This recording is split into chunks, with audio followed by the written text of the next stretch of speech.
Shalom Yasharallah, giving all praise and glory to the Most High Power of Abraham, Isaac, and Jacob. His words be praised for everything. And we thank him for another day closer to the kingdom. He allowed us to come together to go over this word and bring forth this truth out of this Bible.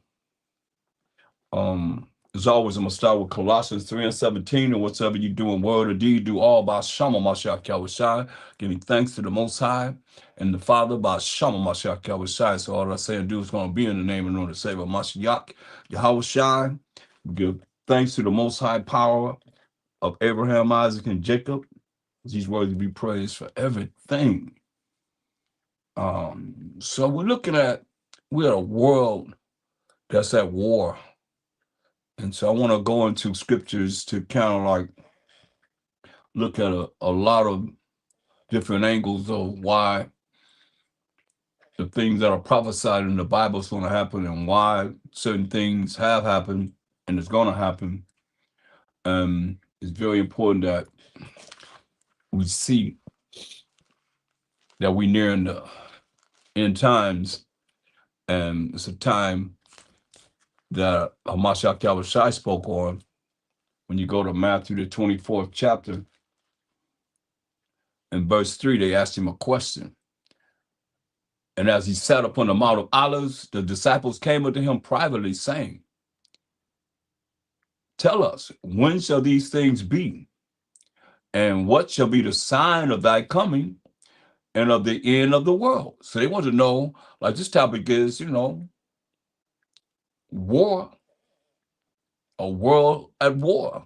When will be the end of the world that we're in right now? And the Mashiach answered and said unto them, Take heed that no man deceive you.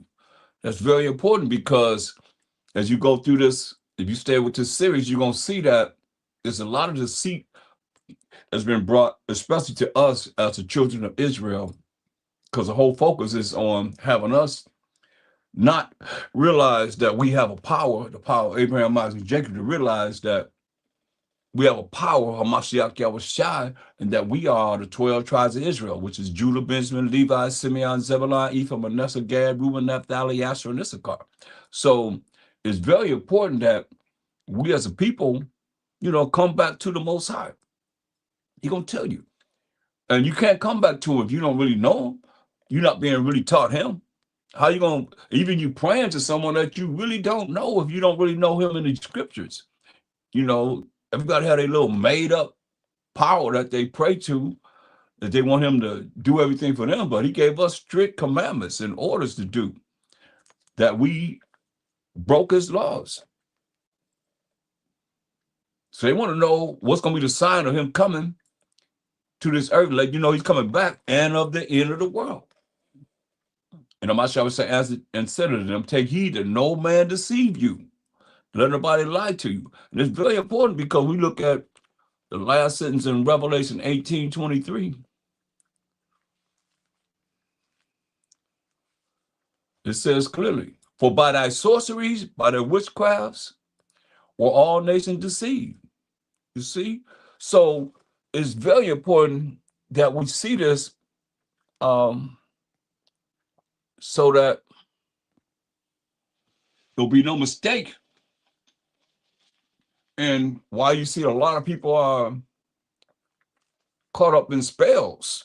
Really, say whatever. You don't know what have been injected into us as a people, really. When they say do this and do that, take this, take that, as a baby, they gave you certain shots, they gave you certain things. You don't know. Really, in essence, it's like a trust that we have in them, and it's not good, because it's telling you, well, by thy sorceries, by thy witchcrafts, were all nations deceived.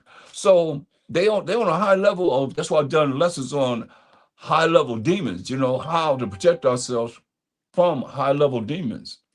It's very important, because we as a people, we're pretty gullible, and we've been programmed from slavery to believe that, hey,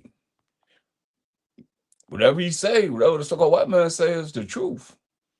That's why I said, that's why he's telling us point blank, and he's in the Roman Empire. Don't get it twisted. He's in the Roman Empire, and he's making a statement. He's telling them. But then and now, because we're like this the latter end of the Greco-Roman Empire that we're in right now. He said, verse 4 of Matthew the 24th chapter, he said, Masha said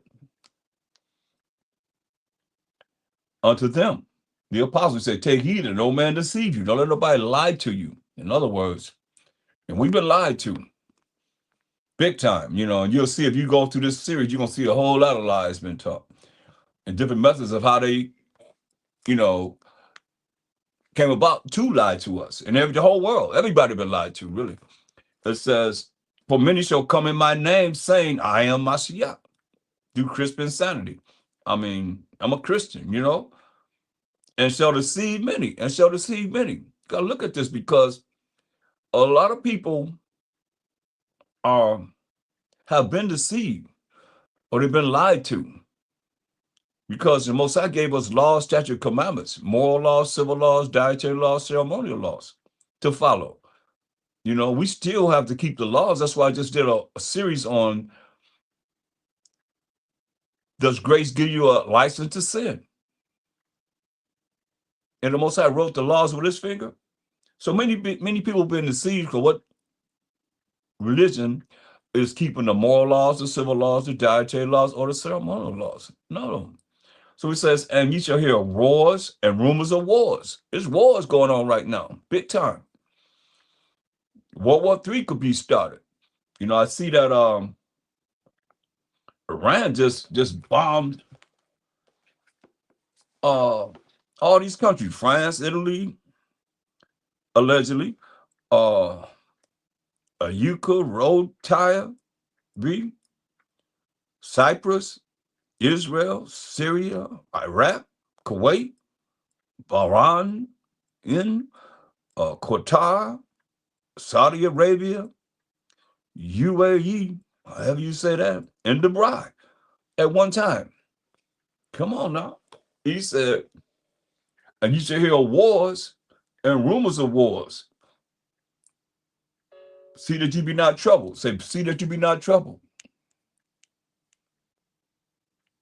But see that you be not troubled. For all these things must come to pass, but the end is not yet. As you see, the end haven't come yet. We went through a lot of wars, but he said the end is not come yet. For nation shall rise against nation, and kingdom against kingdom, and there shall be famines, food shortages, and pestilence, different diseases you can't even think about getting rid of. Lifetime diseases, and earthquakes in diverse places. Earthquakes in different places. So they had an earthquake in Iran. They got bombed. They said they had an earthquake over there. So these are the things that he's letting us know, because they asked him in verse 3, tell us, when shall these things be, and what shall be the sign of thy coming and of the end of the world, right? So when we look into the Apocrypha, if I can find mine,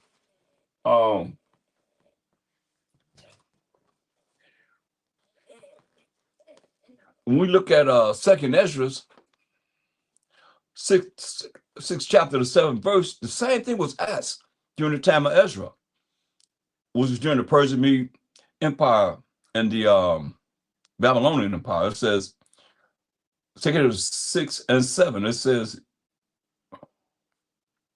then answered I and said, what shall be the parting asunder of the times? Or when shall be the end of the first, this world that we're living in now, and the beginning of it that followeth, the world that's going to follow after this world? And he said unto me, this is the angel Uriel, because we always dealt with angels. Y'all talking about Holy Spirit, holy angel, right? A righteous angel that bring forth the word of the Most High. It says, and he said unto me, from Abraham unto Isaac, when Jacob and Esau were born of him, born of our forefather Isaac, Jacob and Esau, Jacob's hand held first the heel of Esau, because they was fighting in the womb. For Esau is the end of the world. So with that statement, it lets you know that Esau would have to be ruling when? At the end of the world. Some people say that Esau is this, Esau is that. All I know is this. If Esau is not the so-called white man, then it's going to have to be someone that's going to be able to take down what you see now happening to Iran, what they did to the Gaza Strip and so forth. It's got to be somebody got something that will come on this earth that have to be better than that. They have to be more powerful than that. Point blank. It makes no sense. Do it to you? It makes sense to you? There's going to be another nation, another nation that's going to take down the so-called white man to say they fit here. For Esau is the end of the world. They have to be ruling. They got to take the white man down. Because he's the superpower of the earth. They got to take him down. For Esau is the end of the world. And Jacob is the beginning of it, their follower. So that means we got next forever and ever and ever. Jacob represents the 12 tribes of Israel, who was Judah, Benjamin, Levi, Simeon, Zebulun, Ephraim, Manasseh, Gad, Reuben, Naphtali, Asher, and Issachar. Just like that. We got next forever. So look at Jeremiah 28 and 8. Jeremiah 28 and 8.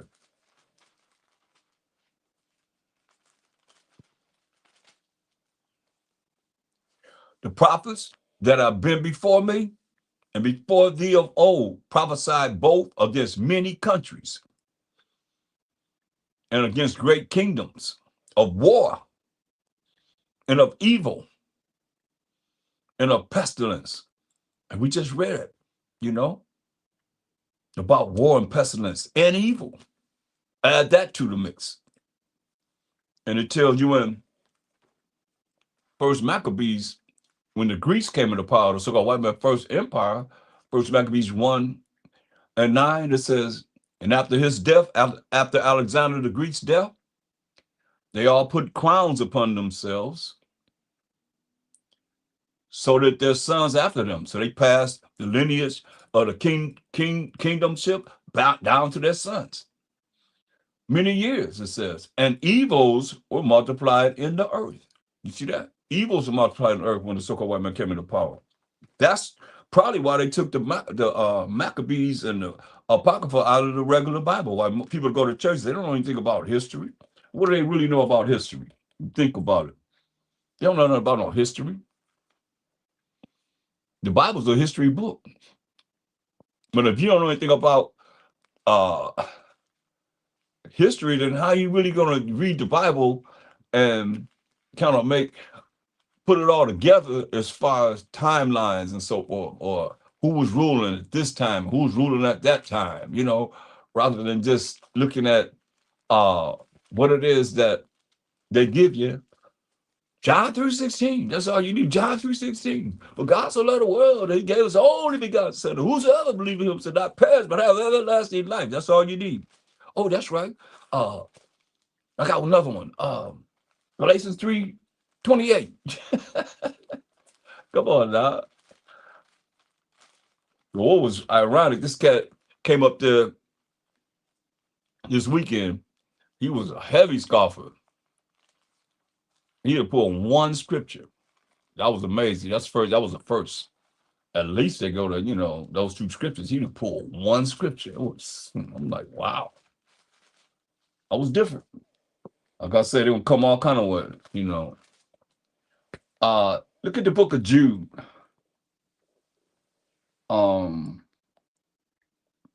Verse 15. Is that what I want? No, 14. Salakia, 14. And Enoch was like seventh from Adam. Enoch, also the seventh from Adam, as it says, prophesied of these, saying, behold, Mashiach coming with 10,000s of his saints. See that? He prophesied about Mashiach coming with 10,000 of his saints to execute judgment upon all and to convince all that are unrighteous among them of all their unrighteous deeds, which they have unrighteously committed, and of all their hard speeches, which unrighteously sinners have spoken against him. And that's real. Because when you look at, he is a brother. When he walked the earth, he was a brother. Now, who is apologizing for the fact that they set up Caesar Borgia, the second son of Pope Alexander VI, until this day? Who's apologizing for all the money that's being made by Warner Salmon from the 1930s to now? This picture that they set up right here, this is not Caesar Borgia. This is a picture that Warner Salmon drew in the 1930s until now. Come on.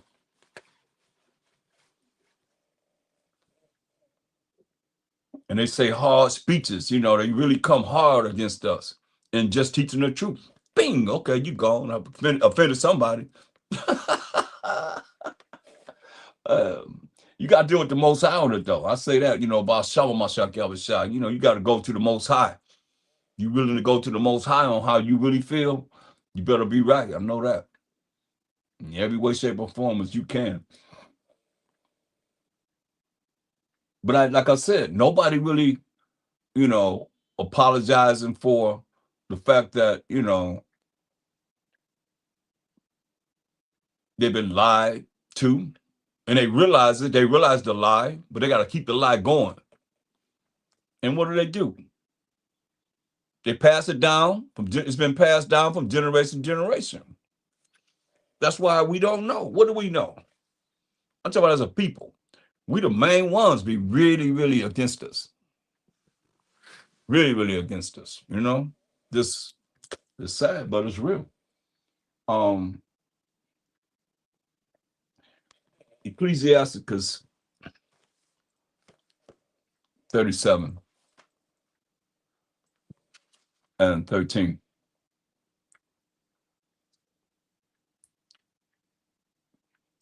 Ecclesiasticus 37 and 13. And let the counsel of thine own heart stand, for there is no man more faithful unto thee than it. If your counsel is correct, because if you can't really counsel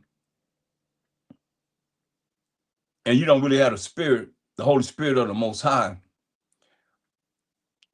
your counsel can be off. Because you got to go to these scriptures to be able to counsel, to bring forth what it is that's going to be ultimately correct. For a man's mind is sometime wont to tell him more than 7 watchmen that sit above in a high tower. That's if you have what it tells us in Isaiah 11 and 2, which people think they have, or they roll like they have, but you got to be able to go in here and dissect what it is that you feel and it justified by the scriptures. Isaiah 11 and 2. And the Spirit of the Most High shall rest upon him. What's the definition of the Spirit of the Most High? What people call the Holy Spirit.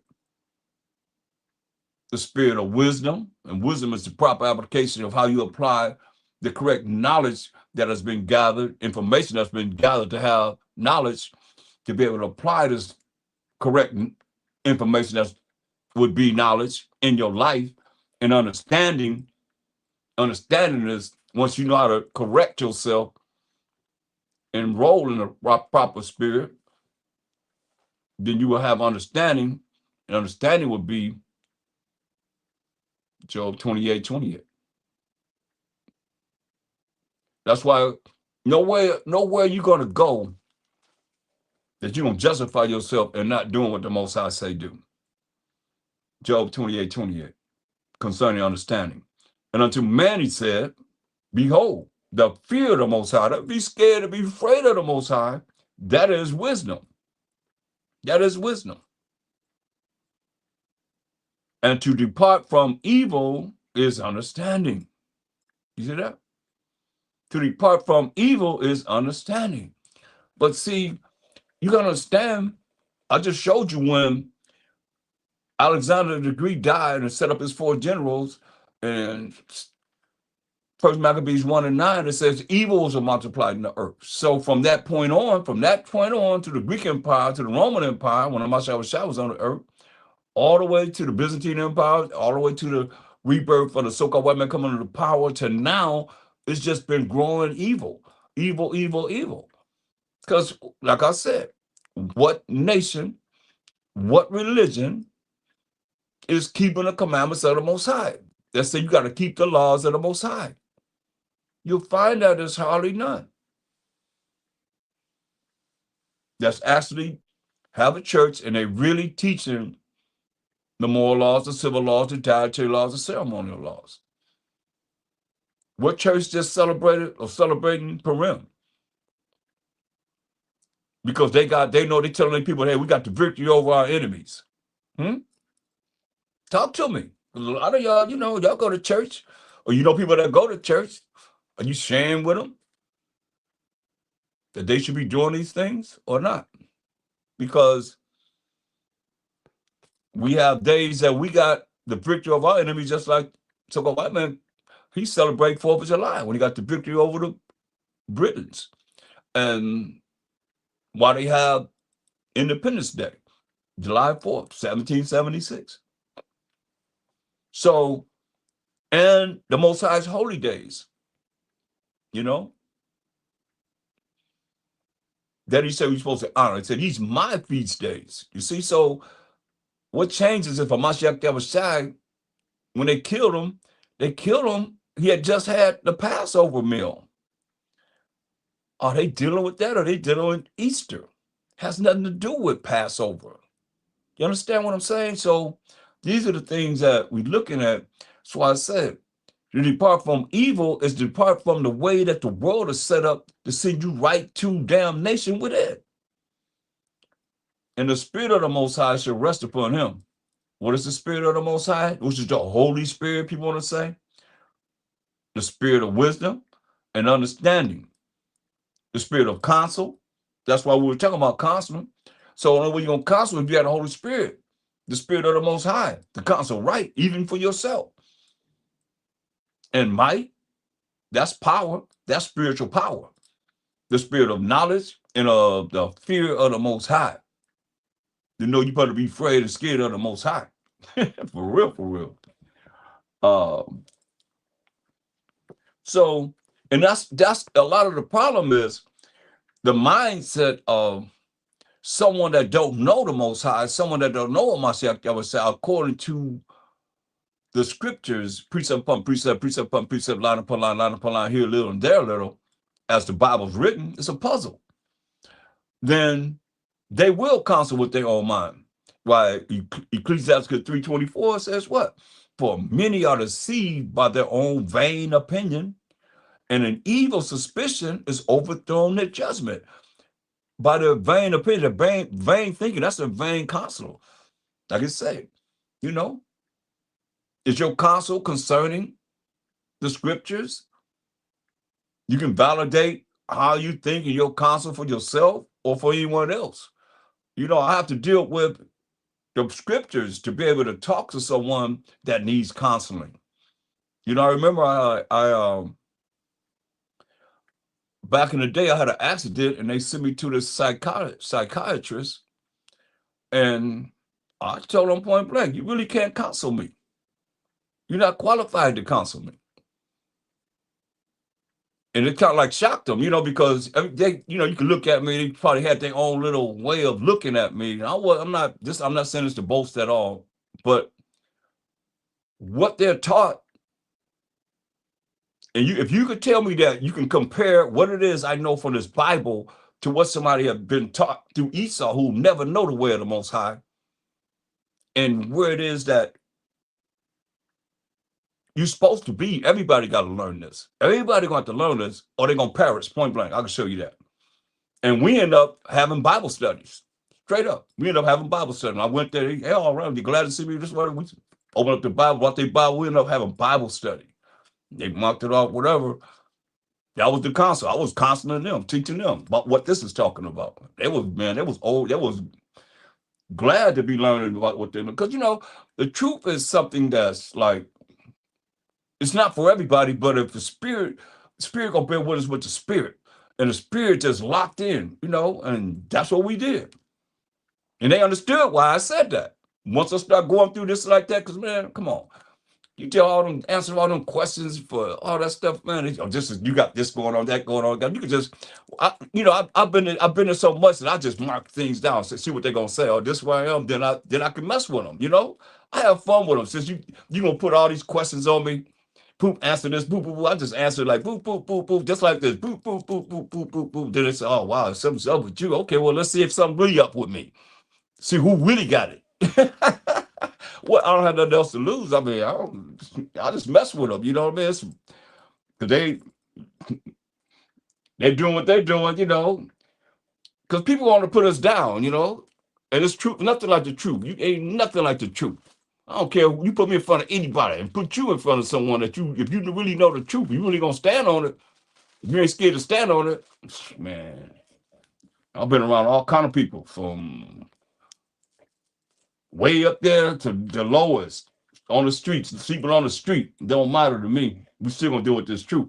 That's why it's very important for us to look at this, because the world is at war, and a lot of us at war with our own self. We can't really get it right with ourselves. Look at Isaiah 33:1.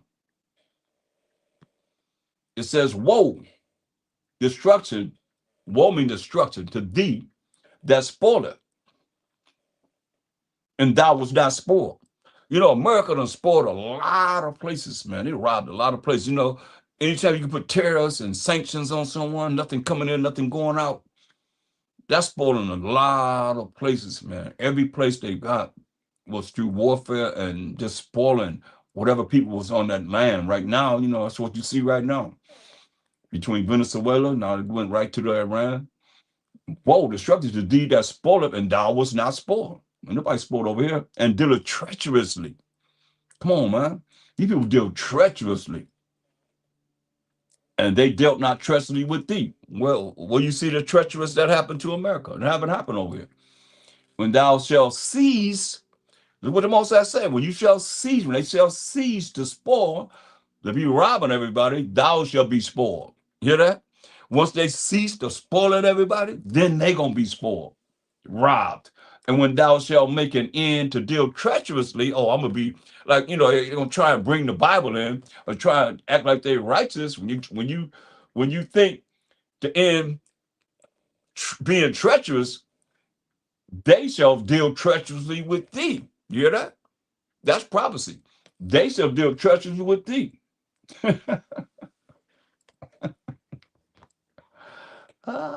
Yeah. Look at verse 5. It says, the Most High is exalted. Are y'all exalting the Most High? I say, praise the Most High. Praise the Most High. Praise the Most High. Praise the Most High. The Most High is exalted. But he dwelleth on high, higher than anyone. That's why he called the Most High. He hath filled Zion, that's the 12 tribes of Israel, with Zion, with judgment, right? Because we got judged. We the only ones been judged, y'all. The other nations have been judged. That's why he tell you let me show you that real quick. In Psalms 147, 19 and 20.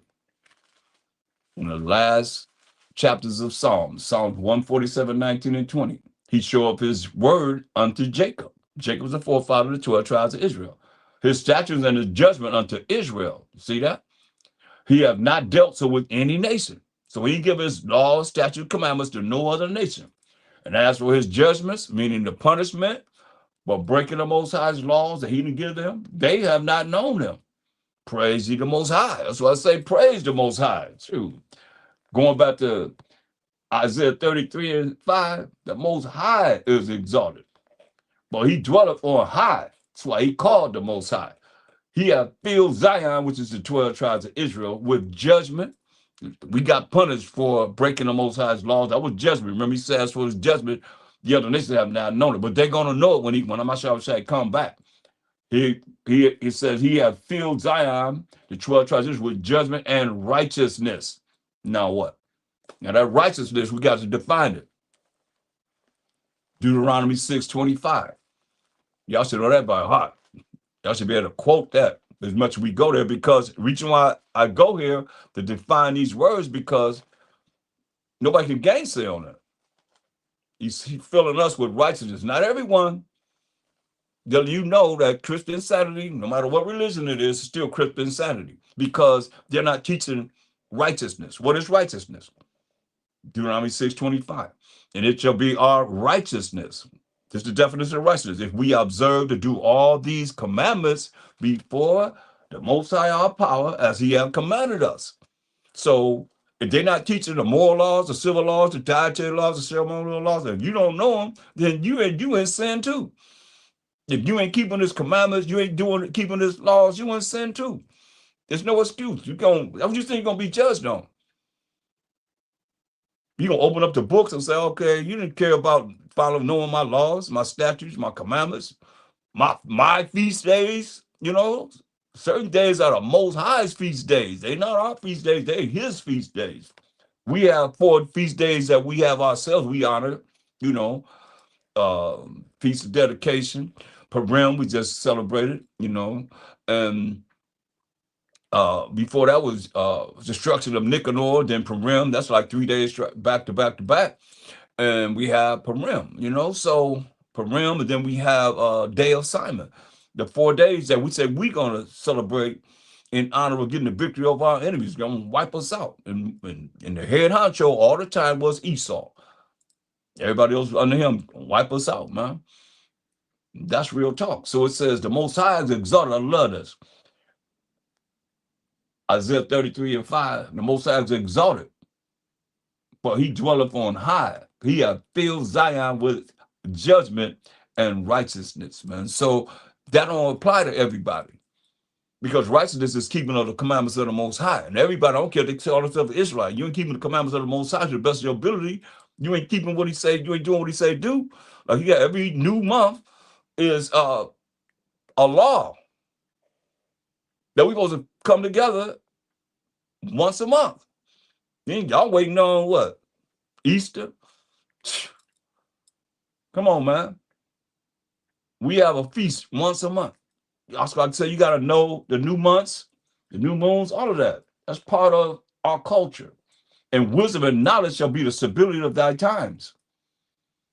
And strength of salvation, the fear of the Most High is His treasure. Better be afraid of the Most High. But wisdom and knowledge shall be the stability of our time. But if you don't have wisdom, which is proper application of knowledge, how can you really, be preparing yourself to be stable in the times that this salvation is going to come on this earth? Power, rules, and authority. Like I said, Esau's the end of the world. Jacob's the beginning of it that follows. How you preparing yourself for that's what's going to follow if you're not doing what you're supposed to be doing to get there for that salvation. This ain't no religion. It take a lot of work. You got to sacrifice. That's why I told you in Romans 12, go to Romans 12:1. What else? I mean, I look at the churches, man. They prosperous. They doing things, man. Y'all act like this truth is free, man. It ain't free. It says, I beseech you, therefore, brethren, by the mercies of the Most High, that you present your bodies a living sacrifice. How much have you presented your body a living sacrifice that's doing something you don't want to do? Holy? How do you present your body as a living sacrifice being holy? That's the first thing it says to Romans 7:12.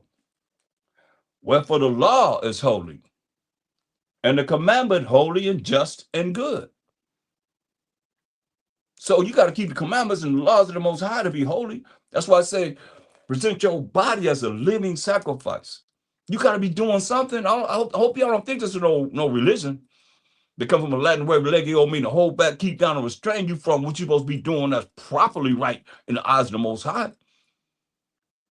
He said, keeping the laws of the Most High, acceptable unto the Most High, keeping His commandments, doing what He say do, which is your reasonable service, and be not conformed to this world. See, that's a light thing you're supposed to be doing. And be not conformed to this world. If you love this world, everything got to be centered around this world. You ain't no Israelite. You His-alite or her-alite. ain't no Israelite. Be not conformed to this world. When you been in this a long time, it's like the world, you can take it or leave it. You know, I've been in, I can study all day and I could be in this all day. You know, like it moves me to, it heals me to do whatever that you need to be dealt with to be in this, you know, be not conformed to this world, but be ye transformed by the renewing of your mind. The only way your mind gonna be renewed if you're doing what you're supposed to be doing, studying to show yourself approved to the Most High. We're in the last days. We are a world at war. I hope y'all don't think you just going something gonna come down and just take care of you. You ain't did nothing to be taken care of. It don't work like that. It was an old picture that I remember. I never forgot when I used to get my hair cut at the barber shop back home. And it was a picture of a little boy on his knees praying, you know, the wrong way. We're supposed to pray like this with your hands open with that, you know, they don't have us like this. We've been programmed, like I say, from slavery to have our hands like this. You can't get nothing. You can't give nothing like this. You're supposed to have your hands like you pray like this. And he had a little silhouette over his head. He on his knees praying. And it said, when you finish saying whatever you saying, get off your knees and hustle. You do something. That's what it's telling you. You gotta put some work. Nothing from nothing, leave nothing. You can sit there and think that, okay, if that's the case, don't go to the store no more. Just pray, Most High take care of my food. And you're gonna have, who is that at the door? Just your food. Okay. So you ain't gotta be concerned about that, man. You gotta make sure you do something. For real. You gotta be in this. And be not conformed to this world, but be ye transformed. You gotta change. That's what it's all about, a change, by the renewing of your mind, that ye may prove that what is that good. And we know it's that good. We just read what's that good in Romans 7:12. The law is holy, the commandment holy and just and good. Do that which is good, the commandments and the laws of the Most High. But they're not breaking it down like that because they're not going to define what's good. They're going to say, oh, yeah, you just call on the name of Jesus. That's good. Oh, yeah. Everybody lock into it. Just say something. You got to do nothing. That's why I say, but be not conformed to this world, these worldly religions and so forth. They got everybody twisted. But be transformed by the renewing of your mind. It's the way you think, that you may prove what is that good and acceptable and perfect will of the Most High. Or you're going to follow your own counsel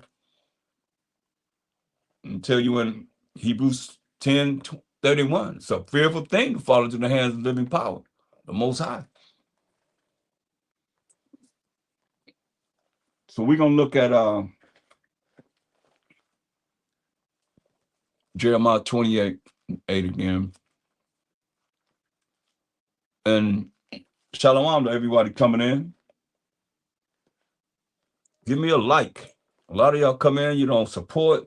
You can at least put your finger to give me a like. That's the least you could do. Jeremiah 28:8. Or if you don't like me, put your thumb down. I don't care. I don't have to get none of those, though. All praise to the Most High. Say the prophets that have been before me and before thee, O old, prophesied both against many countries and against great kingdoms, of war and of evil and of pestilence. So they prophesied about these things. And all the prophets had the spirit of a Mashiach. What preacher teaching that? Why not I teaching that? That's why I say, if you stay around and see, you're gonna see that so much that we have missed as a people, man. It's sad. We already had my sadness years and years and years and years and years and years and years ago, that I'm numb. I know I'm just a messenger now. You know, I know what to expect because we are a certain way and we ain't changing. We're just the same way. until the Most High bring that fire under their butt. Then you see a difference. Oh yeah. But anyway, 1 Peter 1:10, concerning the prophets that prophesied of old, the things that they prophesied, of which salvation, that's power from authority.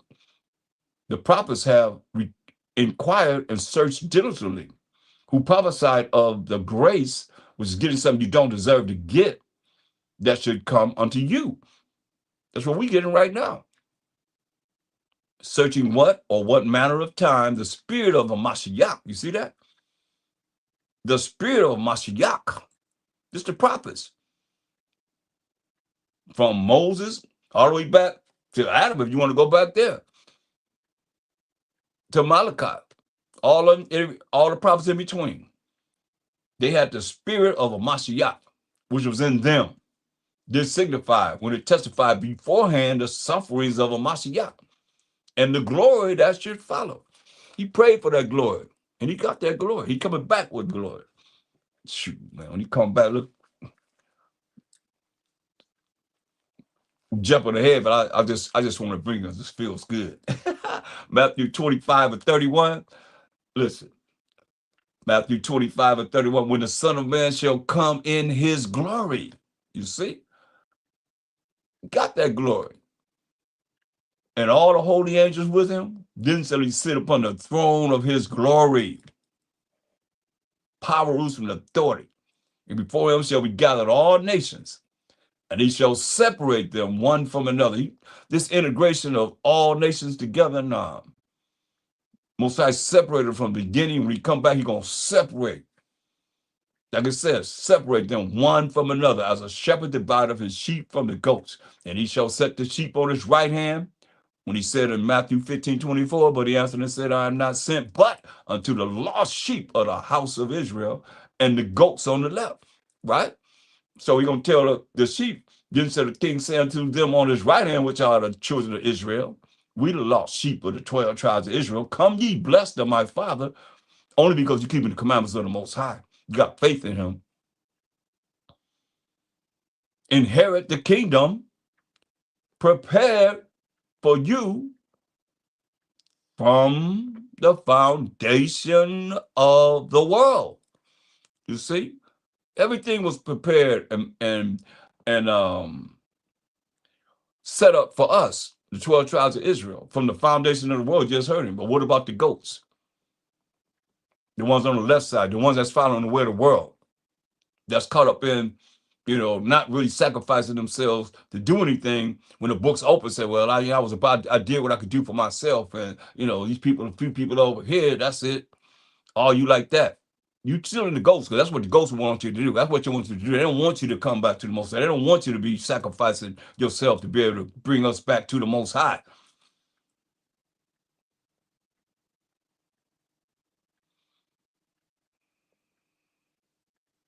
Matthew 25:45. Then shall he answer them and say, verily, verily, I say unto you, insomuch as ye did it not unto one of these least.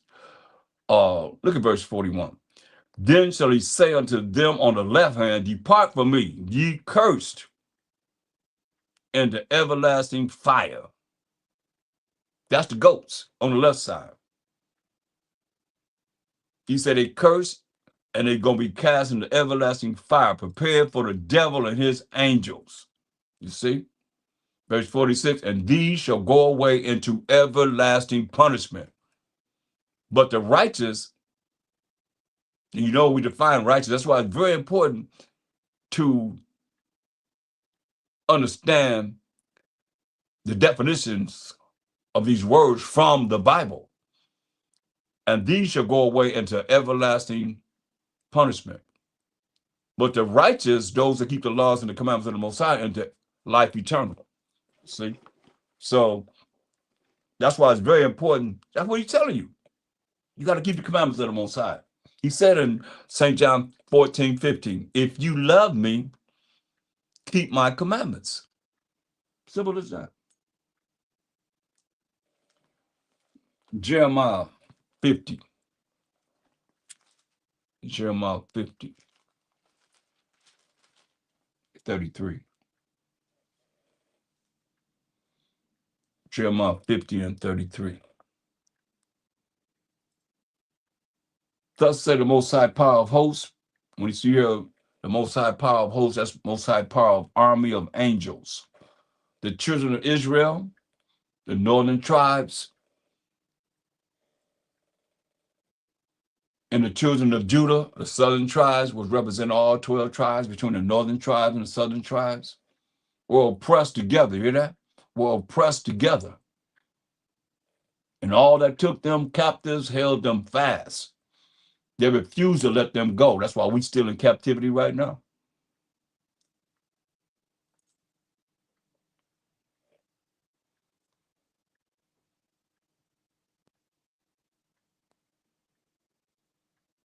But we were oppressed together. Isaiah 14. Isaiah 14 and 1. That's why when you see people like they try and call us the N-word and slaves, how are you part of what we just read? How they part of that? If we was oppressed together, then they should feel what it is that we feel. If not, hey, how they part of us? Isaiah 14 and 4. If thou shalt take up this proverb against the king of Babylon, this Babylon represents America, and say, how has the oppressor ceased? Since we are oppressed together by the oppressor, all 12 tribes, how have the oppressor ceased? It's going to happen. Future prophecy. The golden city ceased. And you know, if you ever flew over America, you look down, it look like just gold everywhere. I mean, it look beautiful. You look yellow. I mean, it look like gold from the sky. The golden city ceased. The richest country in the world. The Most High have broken the staff of the wicked and the scepter of the rulers, the powers and authority of the rulers. He who smote the people in wrath with a continual stroke, nonstop. I mean, he that ruled the nations in anger.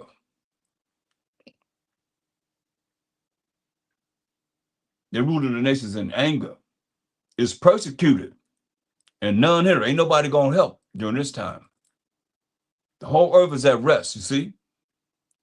Once they go out and taken down, remember Esau is the end of the world, and Jacob is the beginning of that following. The whole earth gonna be at rest. They say the whole earth is at rest, and it's quiet. They break forth into singing. They ain't singing no sad songs. They ain't singing no blues. They gonna be singing happy songs. Yeah, yeah. The fir trees rejoice at thee. Hear that? Even the trees gonna be happy, and the cedars of Lebanon saying, look what they gonna say. Since thou art laid down, since you've been taken out of power, no fella has come up against us. Say, since you've been taken out of power, ain't nobody came up against us. Hell from beneath is moved for thee to meet thee at thy coming. You hear that? Hell gonna say, hey, welcome. Because you going to hell. He said, hell from beneath is moved for thee to meet thee at thy coming. It stirreth up the dead for thee. Even all the chief ones of the earth, it have raised up from their thrones all the kings of the nations. That's what they're going to say. All they shall speak and say unto thee. You know, it's something because you look at how powerful America used to be compared to where they are now. All they shall speak and say unto thee, art thou also become weak as we? Art thou becoming like unto us? I mean, America are the ones that have, you know, the superpower or the nukes, you know, or like Iranian, seem like the Iranians, you know, that's what their whole life was about. For all the countries that they bombed at one time, I named them earlier. I mean, they just bombed a whole lot of countries, man, at one time. Boo, boo, boo, boo, boo, boo, boo. That's why it's saying what it's saying. I mean, the world is real. Art thou also become weak as we? Art thou become like unto us? Come on, letting you know. It's for real.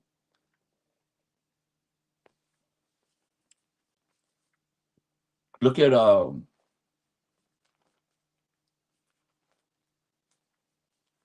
Revelation 18 and 1. Revelations 18 and 1.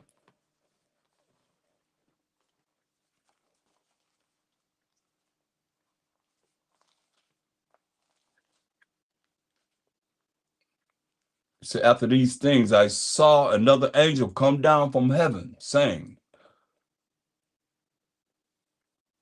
having great power, and the earth was lightened with his glory. All of the brightness that was illuminated from him. And he cried mightily with a strong voice, saying, Babylon, the great, that's America, is fallen,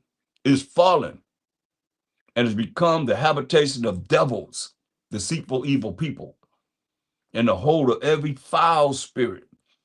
That's why people say, oh, that's your religion. Oh, I ain't dealing with that. Bunch of evil people, foul spirits, and a cage of every unclean and hateful bird. This is what they've done. You know, you look at all the evil, how they go into a laboratory. I remember growing up, they had the green grapes didn't have any seeds in it, maybe a little, little bitty, whatever. But I mean, they was like doing that way back then. Now, most everything you get is seedless. You're supposed to have the seeds in it. We used to eat the seeds. The seeds are good for you.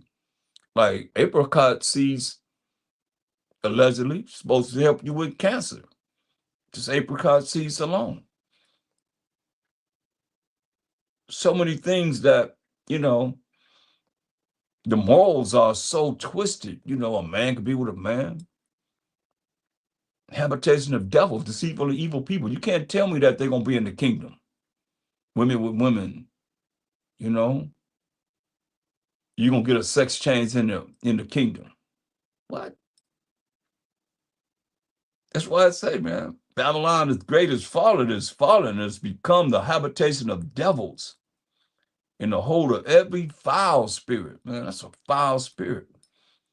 In the cage of every unclean and hateful bird. For all nations have drunk of the wine of the wrath of her fornication. And the kings of the earth have committed fornication with her. You think about it. You know, I remember the Japanese, man, they wore kimonos. They didn't wear no dang on three-piece suits and all that. Now, even the Arabs wearing suits. Everybody have drunk of the wrath of her fornication with her. And the merchants of the earth are waxed rich through the abundance of her delicacy. You see?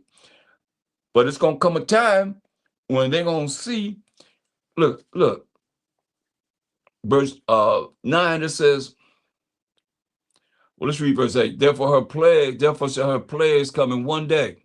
What's going to come to America? Death and mourning and famine. And she shall be utterly burned with fire. For strong is the Most High, power of Abraham, Isaac, and Jacob, who judges her. Listen, and the kings of the earth who have committed fornication and lived deliciously with her shall bewail her. They're going to be crying over America and lament for her when they shall see the smoke of her burning, standing afar off for the fear of her torment. I guess that fear don't mean they're going to be scared. Just ask y'all what's fear the Most High mean. I got everything except for to be scared. They're going to see America burning, and they're going to be standing off away from it, saying, standing afar off for the fear of her torment, being afraid, saying, alas, alas, that great city Babylon, I'm talking about America, from that mighty city, for when 1 hour is thy judgment come, and the merchants of the earth shall weep and mourn over her, for no man buy her merchandise anymore. You see, that's what the future holds. But see, they're not really, they think that, they had a mindset, who's going to bring me down? It's coming down, though. It's going down. For real, for real. When you look at because you got to look at why these things are going to happen like this, because one reason, you look at Hosea 4:1. Go there, Hosea 4:1. Hear the word of the Most High. It's the word of the Most High. Ye children of Israel, 12 tribes of Israel. But the Most High has a controversy with the inhabitants of the land. Why? Because there is no truth. Right? First and foremost, there is no truth. What's the truth? Psalms 119, 142. We can sing it together, class. That righteousness is an everlasting righteousness, and thy law is the truth. So the laws and the commandments of the Most High is the truth. No mercy. Mercy is what?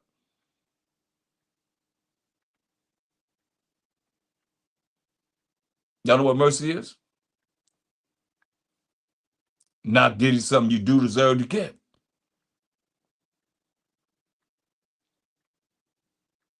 Grace is getting something you don't deserve to get. No mercy. They're going to make sure you get whatever you deserve to get. No knowledge of the Most High in the land, you see? No knowledge of the Most High in the land. What are knowledge of the Most High in America?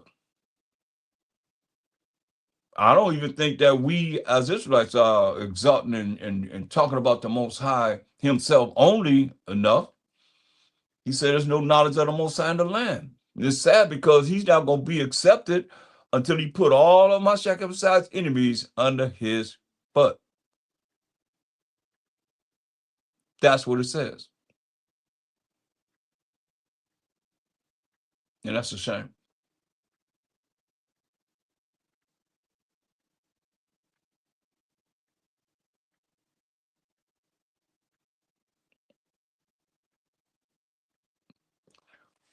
Jeremiah 25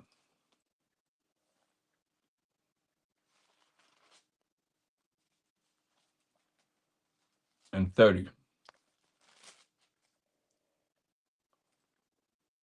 Therefore prophesy thou against them all these words, and say unto them, the Most High shall roar from on high, and utter his voice from his holy habitation. He shall mightily roar upon his habitation. He shall give a shout as they that tread the grapes against all the inhabitants of the earth. A noise shall come even to the ends of the earth. Where we at right now, y'all. But the Most High have a controversy with the nations. He will plead with all flesh. He will give them that are wicked to the sword, said the Most High. You see that? Because there's no truth in the land. He wrote the truth with his finger, the laws and commandments with his finger, and people take it lightly, like they can just do whatever they want to do because they think that this is religion. This is no religion.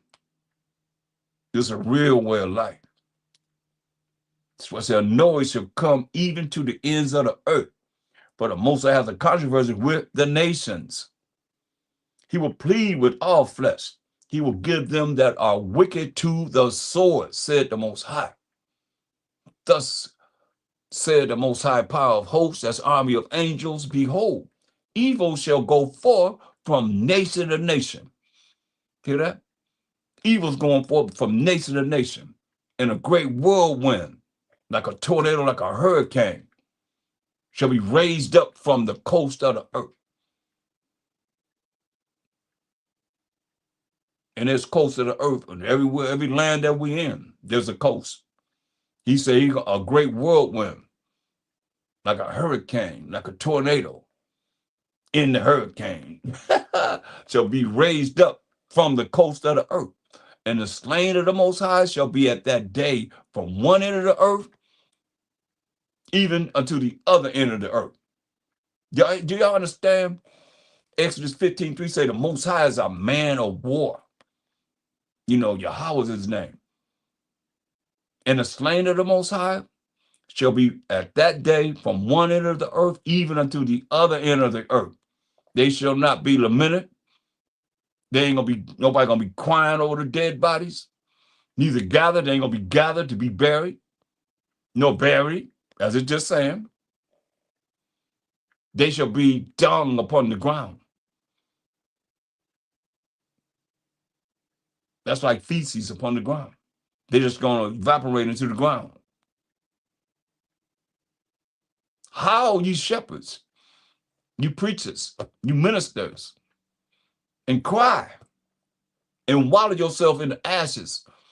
That's humility. They ain't doing it now. You principal of the flock, you just have these mega churches that's over the majority of the Israelites, especially here in America. And don't let me talk about how I see them outside of America call themselves being preachers, man. One dude he was just pooting on people, talking about there was a spirit in him. The Holy Spirit is gonna come out of his poot, and they just let them poot all on him, man. Dude took spit all on his hand and just washed it in the man's face. Oh, he got something for you. That principle of the flock, you preachers, for the days of your slaughter and of your dispersions are accomplished, and ye shall fall like a pleasant vessel. You don't repent and come back to this truth. And the shepherds shall have no way to flee. They don't have nowhere to run. It's prophecy. Nor the principle of the flock to escape.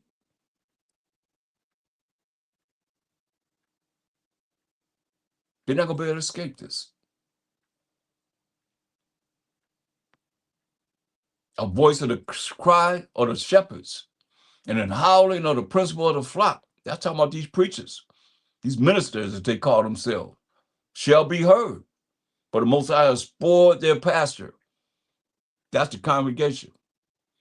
And the peaceful habitation are cut down because of the fierce anger of the Most High. It's real. And we've been through this, and we're going to go through it again in these last days.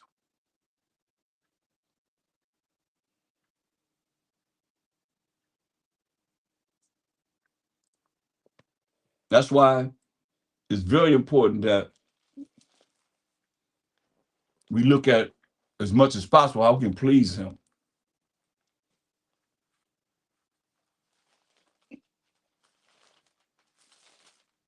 Exodus 12 and 47.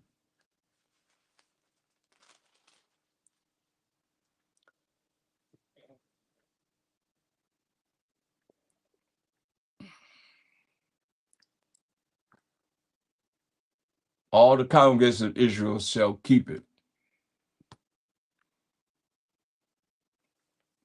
And it's very important. Like right now, we have the Passover coming up, and Feast of Unleavened Bread.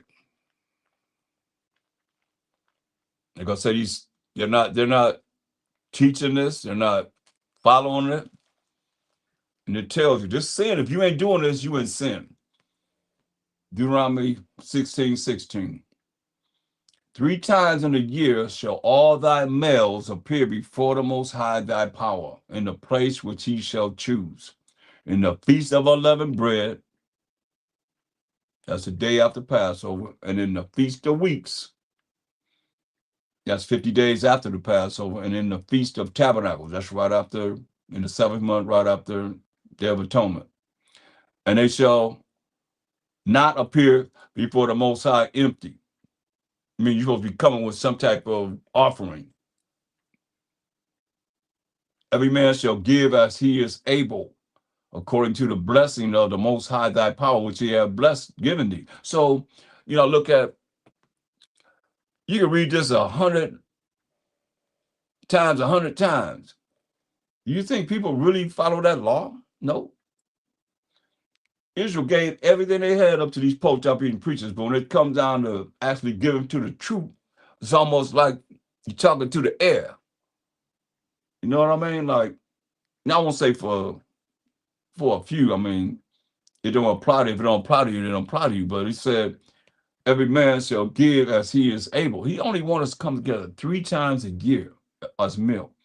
And he said, when you come together, you're supposed to come empty-handed, according to the blessing of the Most High thy power, which he have given thee. So you being blessed, and it's like only 3 times he's saying out of a year. You subtract 3 from 365. I think I'll come up with 362 days. He just said 3 times a year. So it's very important that, like I say, they're not teaching this. They're not doing this. And some of that's in Israel not doing it. Y'all just think this is free. It ain't free. You're going to find out the cost when the books are open. You'll be like, man, I wish I would have said it because it's too late then. Psalm 74 and 2.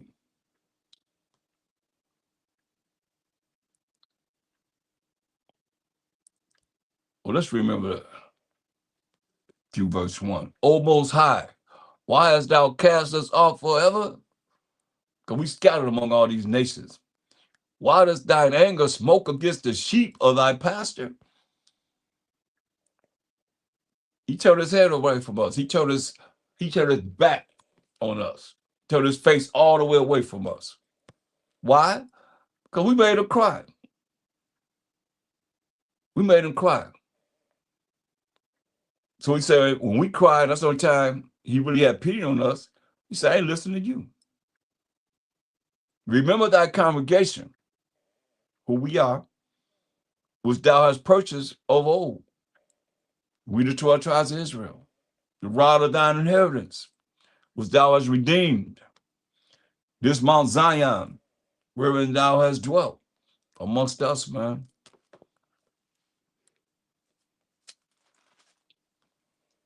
Lift up thy feet unto the perpetual desolations. And that place is real desolate over there. That's growing. Even all that the enemy had done wickedly in the sanctuary. The things that they've done and the things that, right now, they don't have to really do what they've done before because they already got most. The majority of us are already in these religions and so forth. Majority of us already, locked in to what it is that they would have us, how they would have us be without being around us. We just naturally, going against how we should be. Thy enemies roar in the midst of thy congregations. They set up their ensigns for signs. They set up their ensigns for signs. What do they do? You can't deny it. Damn, look, they set up their own ensigns, their standards. Supposed to follow them. And that's why, like I said, we're gonna go through this and we're gonna see a lot of things that is happening why the things that's going down is going down because of the fact of what has happened.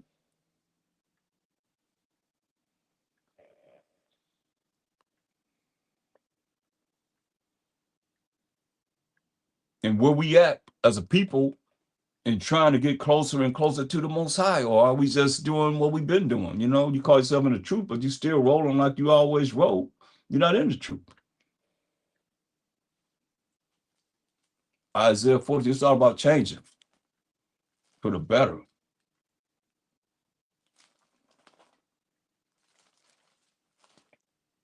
Isaiah 14, chapter, verse 16. They that see thee shall narrowly look upon thee and consider thee, saying, is this the man? Like a lot of y'all been taught, Lucifer was something outside for what it was.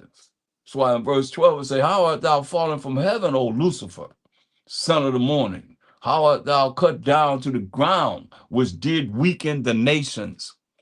Come on. This talking about the Edomites. Straight up. For thou hast said in thine heart, in thy mind, the heart is the mind, I will ascend into heaven. I will exalt my throne above the stars of the Most High. And we the stars of the Most High. I will sit also upon the mount of the congregation in the sides of the north. I think we are in North America, in this Western Hemisphere. That's right. That's why when you look at, it says, I will ascend above the heights of the clouds. I will be like the Most High. So it's amazing to me. I mean, I could open up Bibles and I'll show you their pictures in there where they say they're the Most High. I mean, they're going to be like the Most High. Here's the sun. I mean, it's right in your face. You can't deny it. I mean, come on. It's what they've done, right? So they're going to be the Most High. They're going to be like the Most High. Yet thou shalt be brought down to hell, to the sides of the pit, as we already prophesied about. They that see thee shall narrowly look upon thee and consider thee, and saying, what they going to say? Is this the man? It's a man. This ain't no demon Satan. They work for him, but they're not him. Is this the man that made the earth to tremble? That did shake kingdoms? Come on. Turn on your news tonight. Look at, you can go on social media. Look at when they drop them bombs on people, on them kingdoms. It's shaking, man. You make the ground shake. That made the world as a wilderness and destroyed the cities thereof. Come on. That's real simple. You can't just, I bet you if I get a child to say, hey, look at this footage right here. You see what they did to this city? Like the Gaza Strip and whatever they doing to Israel, whatever that's destroyed. And you look at what they doing to Iran and all these countries that Iran just hit. I mean, come on. It's the spirit of Lucifer, man, that made the world as a wilderness and destroyed the cities thereof, that opened not the house of his prisoners. Come on. We all up in the prisons. Y'all can ask somebody, man. This is real. This is real talk. Did not open up the prisoners, you know?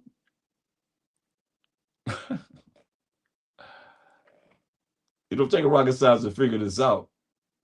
But, everybody have their own way of how they think. Why he said, even in verse 29, it says, rejoice not thou, whole Palestinian. That's the Arabs, Ishmaelites, because the rod of him that smote thee is broken, for out of the serpent's root shall come forth a cockatrice, and his fruit shall be a fiery flying serpent. So they don't think just because, they have stopped doing what they was doing to you. Here come this serpent, this special one, this special red one. The serpent's root shall come forth as a cockatrice, like a poisonous snake, and his fruit shall be a fiery flying serpent. That's the missiles, man. That's the missiles, straight up. Verse 31 says, howl, O gate, cry, O city, thou whole Palestinian art dissolved, man. They try to get rid of all of that area. They want all that area over there. It's dissolved. But there shall come from the north a smoke. That's these missiles. And none shall be alone in its appointed times, man. What shall one then answer the messengers of the nation? That the Most High have founded Zion, and the poor of his people shall trust in it. That's all we can trust in, is the Most High. If not, then fine. I don't know what other way you can look to. Ye are only hope. But these other nations, they don't know him. It'll tell you in Psalm 96 and 5, for all the gods of the nations are idols. So they do idolatry. Psalms 10 and 2. The wicked in his pride does persecute the poor. You see? The wicked in his pride, which is contrary to being humble at all, thinking they all that, persecute the poor. Let them be taken in the devices that they have imagined. The same thing that they imagine to do to the poor, King David prophesied it will happen to them. But the wicked boasts of his heart's desire. And blessed the covetous, whom the Most High abhorred. I mean, desire, covetous means he wants everything. He ain't satisfied with just being the devil or who he is, deceitful and evil, and accept what he have. No, he want everything. He want this, that, whatever that somebody else have. And the Most High hate him. Abhor means he's haters. The wicked, through the pride of his countenance, will not seek after the Most High. The Most High is not in all his thoughts. You hear that? So how you gonna follow somebody that's wicked? Or even somebody that's in the world, knowing that your butt gonna be thrown right in the lake of fire right with them. First, before them. Because he called you.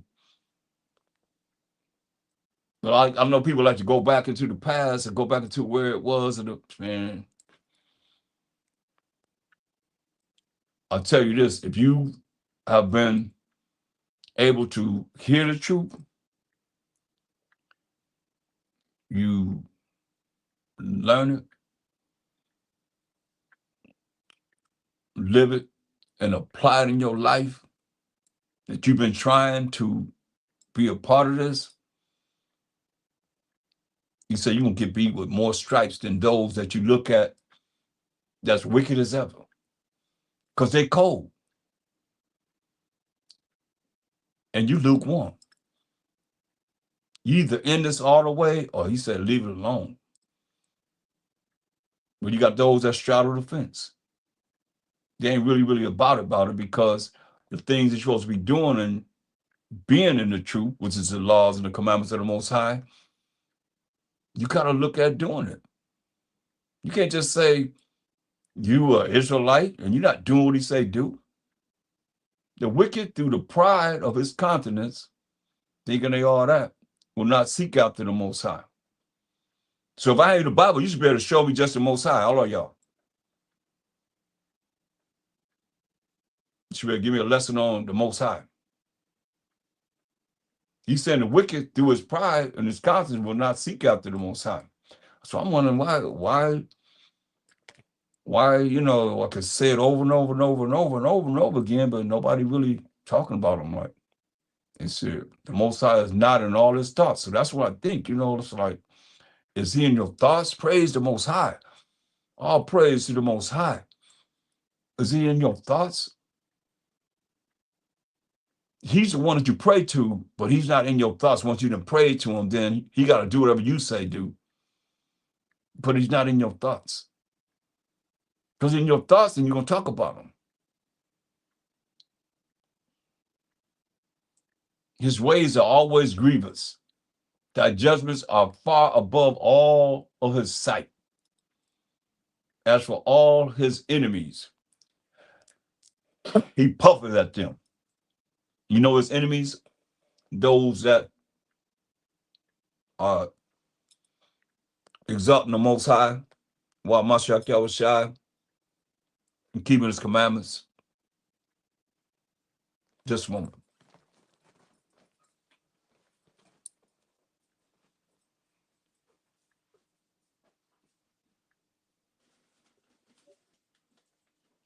Water.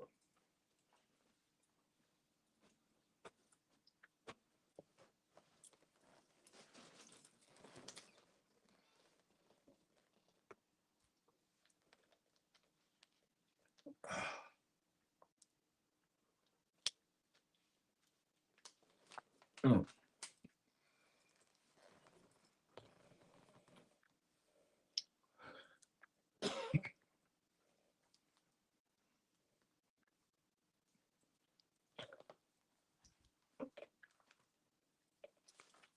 So let's go into some prophecy. Go into Second Ezra 15. We'll start at 14.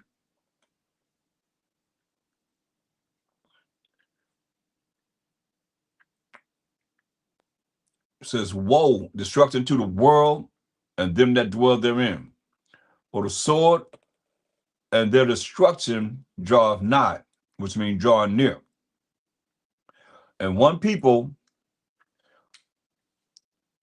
shall stand up to fight against another. This is racial wars. One people going to stand up to fight against another. All this has to happen. This is a future prophecy. All this has to happen. One people going to stand up to fight against another.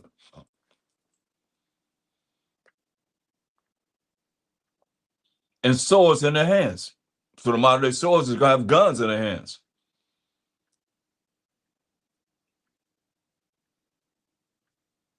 For there shall be sedition among men, uproars and among men, and invading one another.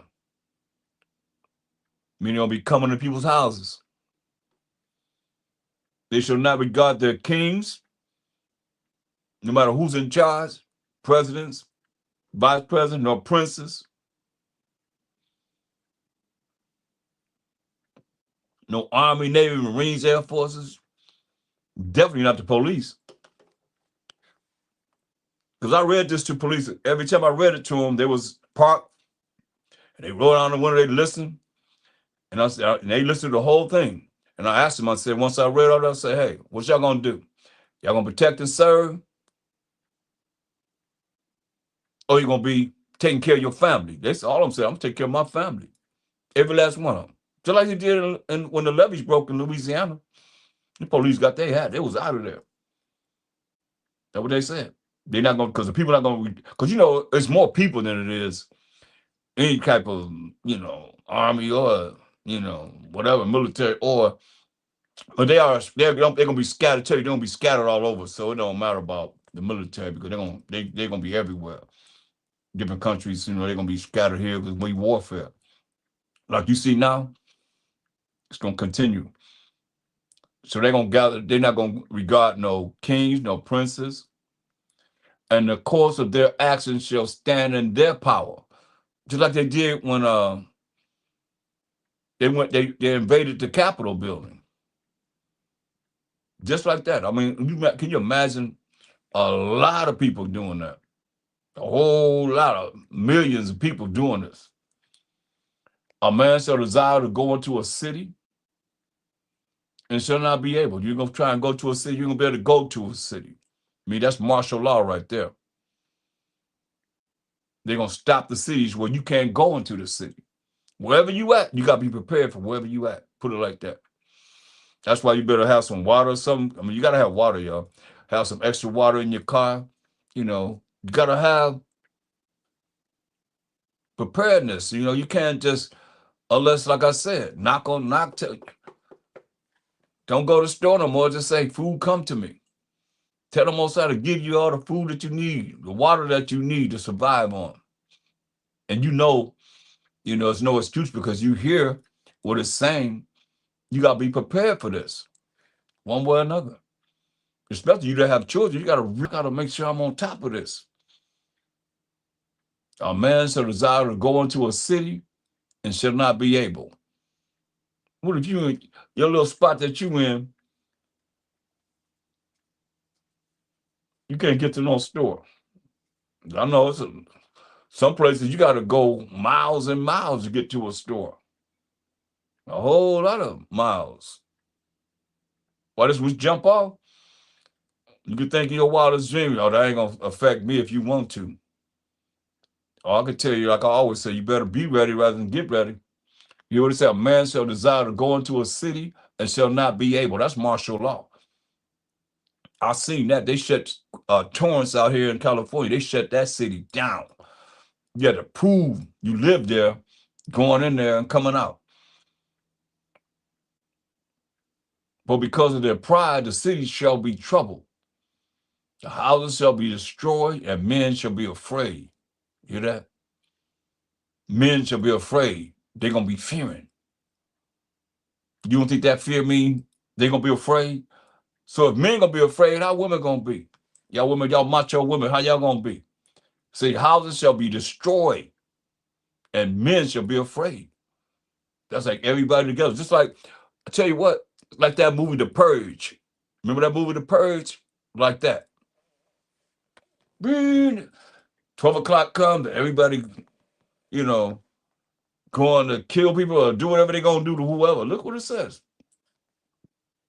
A man shall have no pity upon his neighbor, but shall destroy their houses with the sword. So if you're not spiritual, you might understand. You might think, oh, they cool. Oh, that's my neighbor, they cool. It say, then they're going to have no pity on the neighbor. That's why you got to be ready. That's why knowing the truth, it makes your mind ready so that you know what to expect. There's no reason why you should be sitting up there trying to figure out going with the crowd, and they going down, and you going down with them when you know you're supposed to be prepared. A man shall have no pity upon his neighbor, but shall destroy their houses with the sword. Mind, their sword is guns.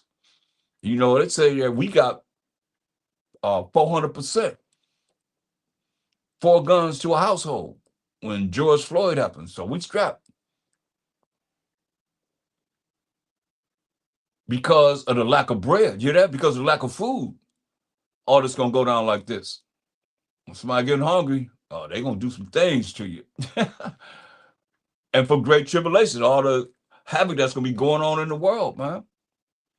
Our worlds. Said, behold, said the Most High, I will call together all the kings of the earth to reverence me. I'm trying to give y'all a head start. But y'all can wait till you caught up in it, and he's talking about, I don't know you. You can wait till that point if you want to. Wait till you think you're gonna be there when the Most High put all of my circumcised enemies under his footstool when he say he's gonna be accepted. I hope not. You can get a jump start on it right now. You start doing what's necessary. He say it's gonna be all because of the lack of bread and great tribulation. He gonna call all the kings, all the earth, to reverence him, which are from the rising of the sun, the west, from the south, from the east, and from the north. Lebanon meaning the north. To turn themselves one against another. You hear this? Turn themselves one against another and repay the things that they have done to them. That them is the 12 tribes of Israel. They will repay the things that they've done to the 12 tribes of Israel. That remnant, not everyone, not every last one of them, because 2/3 of people not no good at all. They're not going to get it. Like as they do yet this day unto my chosen, to the 12 tribes of Israel, so will I do also. You hear that? As they do unto us, Most High said, so will I do to them. Say, so what I do also. And recompense in their books. He's going to pay them back. That's payback. Thus say the Most High power. My right hand, that's what Mashiach Yahushai. Man, isn't he on the right hand side of the Most High? Say, my right hand shall not spare the sinners. But no, the Most High, he had to sin, but he loved a sinner. Ain't that what they say? No, no, no, no. He don't hate us because we sin. They always like to say, we all are sin. It comes short of the glory of the Most High. So therefore, you don't have to keep the commandments of the Most High. You have to do what he say do. But what the Most High say? Ecclesiasticus 12:6. Right to the point. For the Most High hateth sinners. See that? For the Most High hateth sinners. And will repay vengeance unto the unrighteous. And keepeth them against the mighty day of their punishment. You see? See, y'all look at the world as at war as if we looking at just dealing with what's going on with Iran and America and Israel. No, we at war with ourselves. We at war with the way we got to deal with the Most High. We at war with the way we got to deal with the Mashiach Yahushai. Point blank. That's why I say, Look at this. Look at these lies how we've been taught. The Most High, he loved the sinner. What? But he hates the sin. Y'all don't heard that. Ecclesiastes 12:6 again. For the Most High hateth sinners and will repay vengeance unto the unrighteous, those that don't keep his commandments, those that don't keep his laws, and keepeth them against the mighty day of their punishment. I better hear this. What part of that you don't get? I know this. Amos 9 and 10. It's for we the Israelites. All you that want to use that excuse, Most High know my heart, and all that, we sin, we all sin and come short of the glory of the Most High. Oh, yeah. Amos 9 and 10. All the sinners of my people who are the Israelites shall die by the sword, which say the evil shall not overtake nor within us.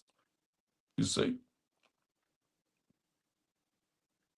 All the sinners of the Most High people shall die by the sword. They're going to die by the sword. He said,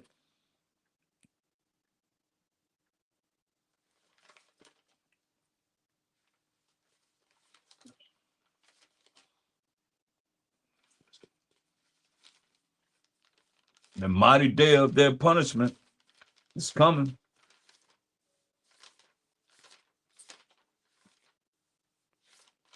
That's why I say everybody been lied to. That's why we talked about, if you go back, we're talking about these preachers, man, these pastors, ministers, whatever they call themselves. Ecclesiastes 12:6, for the Most High hated sinners. They saying we not under the law, we under grace. And we Gentiles.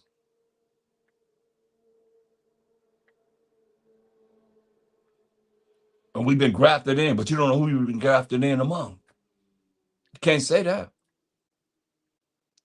But the Most High hated sinners and will repay vengeance unto the unrighteous, like you just said. All the sinners of my people are going to die by the sword. That say the evil shall not overtake nor within us. He's going to kill you. He said, and keepeth them against the mighty day of their punishment.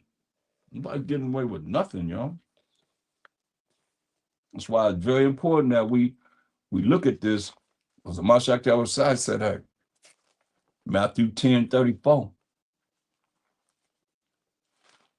See, it's not enough of, there's no fear of the Most High in this world. He's not even talked about. I'm looking at everybody thinking that Mashiach outside is the Most High. That's a new doctrine that's out now. What's that about? Matthew 10:34. Think not, he said, you think that I am come to send peace on earth. So I came not to send peace, but a sword. What's a sword used for? Put some butter on your bread? I don't think so. He said, oh, you think that I come to send peace on earth. I come not to send peace, but a sword. That's why we got to look at this. So we not at war with the Most High first and foremost. Yeah. I think that's what we really need to look at first and foremost. Coming out of the ways that we offend him, that war we have with him, and don't realize it. And if you do realize it, how much are you changing to make sure that you are trying your best to please him and what it is that will make him feel good? You thought about that? Instead of what he got to do to make us feel good, to ask what we want. What have you done for the Most High lately? Proverbs 29:2. When the righteous are in authority, the people rejoice. And we're going to be in authority as the righteous, as the Israelites, not saying that I'm going to be there. Most High Ratazawan will, but I don't know. You never know. Can't make yourself one of the numbers. So, but when the righteous are in authority, because you can see that the righteous are in authority now, unless you in some type of I don't know, got your head in a hole somewhere where you don't know nothing, because it's, hey, when the righteous are in authority, the people rejoice. So you're gonna be happiness on the in the world. But when the wicked bear rule, the people mourn. That's why nobody happy. I say, chilly oppressor make a wise man mad. But you ain't gotta stay mad. Most I say, whatever you do, take cheerfully. So that's contrary to you dealing with whatever you got to deal with, and then come back to feeling good, right? You say, hey, when the righteous are in authority, the people rejoice. But when the wicked bear rule, the people mourn. That's why when you look at Job 9:24, the earth is given into the hand of the wicked. He who is the wicked covered the faces of the judges thereof. If not, where and who is he? I mean, come on. Marshall Shaq coming back to judge and make war, covered his face up. Marshall Shaq face been covered up since 1492.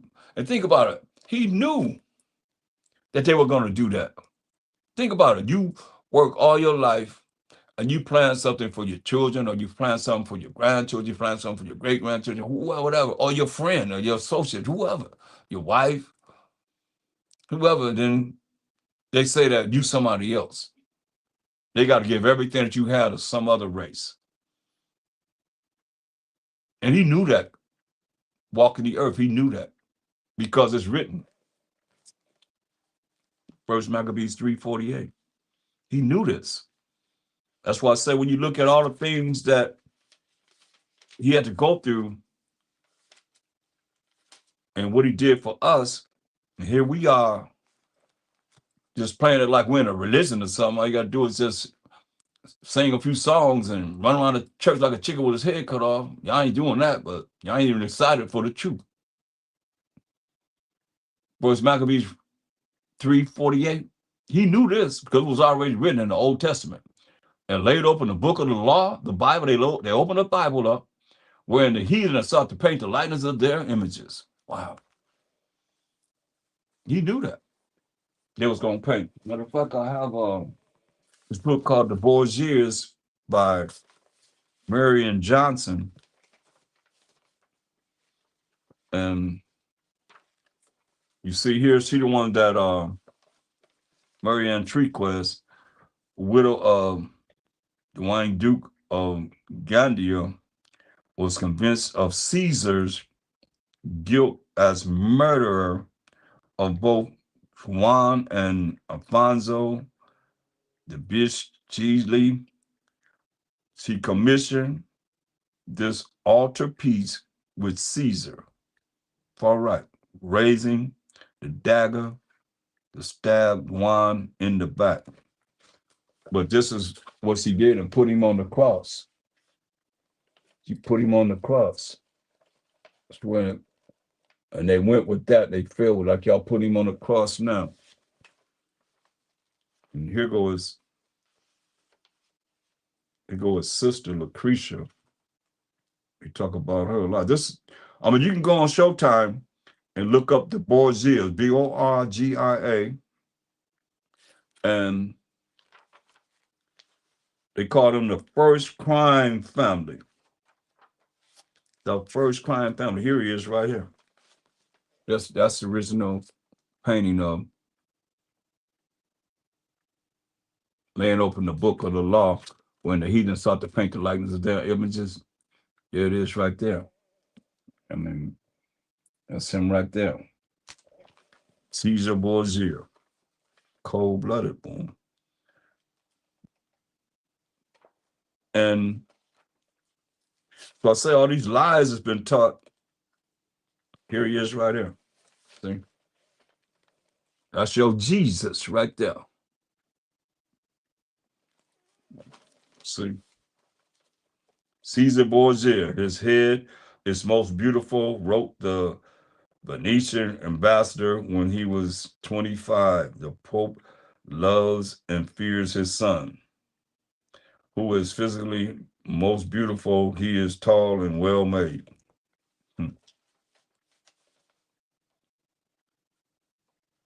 Here go Lucretia right here. This is sister, Lucretia.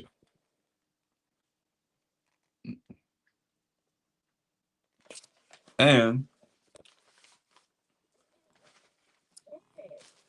here they are right here. This is the Borgia family. There's only 5 people in this picture. You think they ought to pay for this? This him right here. That's him right. Let me see. It's him right there. Him right there. Then that's his brother right here, right there, and right there. That's his father, Rodrigo Borgia, right here, right there, right there, and right there. Here go his mother standing up right here. That's his mother right there. And this is sister. I just showed you a picture of her sitting beside him, Lucretia. You see that? There's 5 people in that book. The Borgia family. They call them the first crime family. You can look it up online. You know, it's very important that, we see this because we got to smash all these lies. A whole lot of lies been taught. That's why that's why I say that world at war, yeah. Let me show you something. Get Isaiah.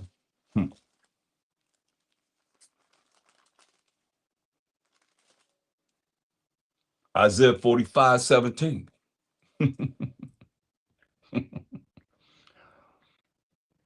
Isaiah 45:17. But Israel shall be saved by Shama Mashiach Yahweh in the name of the Lord and Savior with an everlasting salvation. Hear that? Everlasting powers from authority. Ye shall not be ashamed nor confounded, which means confused world without end. So first and foremost, we're a world that's at war. Israel is a world. Shock of the hour, right? And we have to look at that war that we have within ourselves. If we're going to make it through this war, that's going to be Jacob's trouble, first and foremost. So we're looking at it all from that aspect.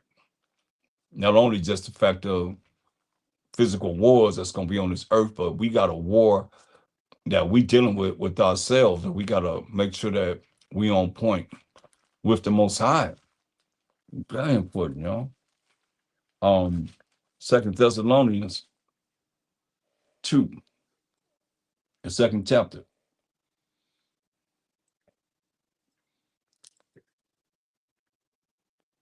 verse 3. Let no man deceive you. That's what we started with. See, I just showed you a lot of deceit. A lot of people have spells on them. A lot of you just follow whatever the system tell you to do. That's what you do. And you claim to be in the truth. And they say, do this, and you do it. Or you've done it. Let no man deceive you. A lot of you have been deceived. By any means.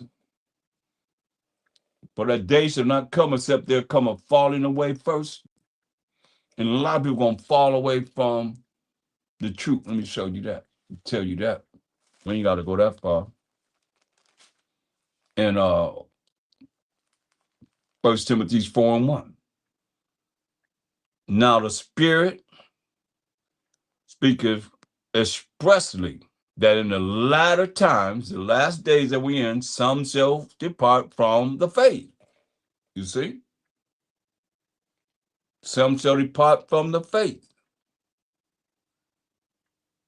giving heed to seducing spirits and doctrines of devils. You see? That's why you see when he say, let no man deceive you in 2 Thessalonians 2:3, by any means, for that day shall not come except there come a falling away first, and that man of sin be revealed, the son of perdition, the son of damnation. And that man of sin, so a man of sin is not going to be able to keep the laws of the Most High, follow the laws of the Most High, It'll be contrary to keeping the laws of the Most High. And that's what's being said in the Bible. Straight up. That's why it says, 1 Timothy 4:1, now the Spirit speaketh expressly that in the latter times, and in the last days, some shall depart from the faith, giving heed to seducing spirits, a world at war within ourselves. Because you will listen to seducing spirits and doctrines of devils. Doctrines of devils. You understand? This devils is deceitful and evil people. That's why the Most High said in Proverbs 12:26. Proverbs 12:26.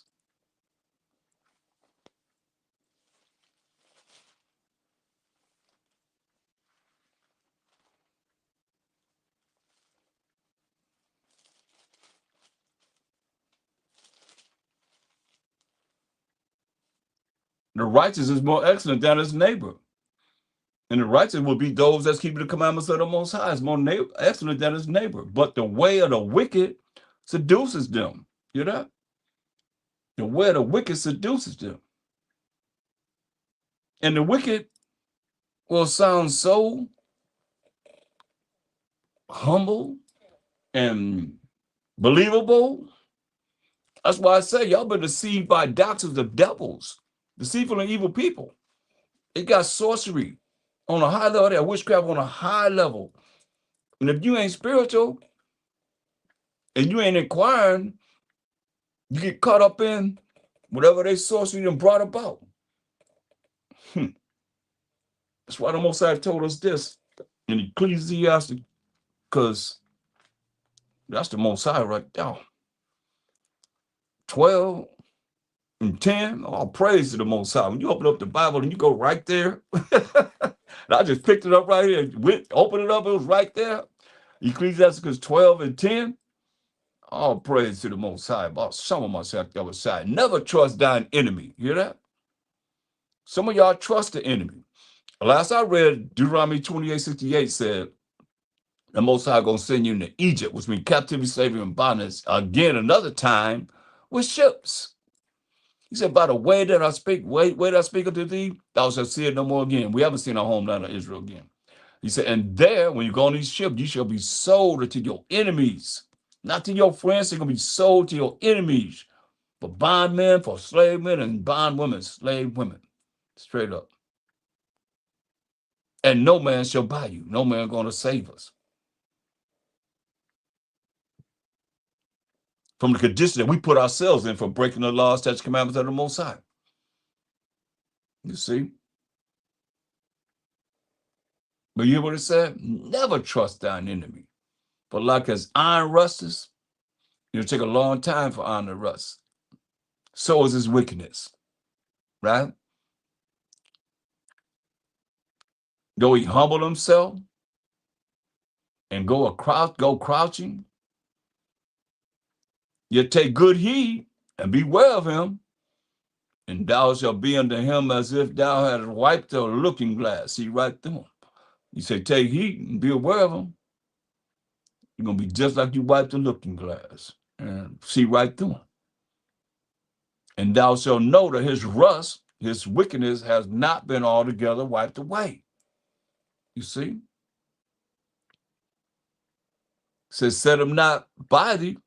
Don't let him sit beside you. Don't let him get too close to you. Least, when he have overthrown thee, he stand up in thy place. Neither let him sit in thy right hand, lest he seek to take thy seat.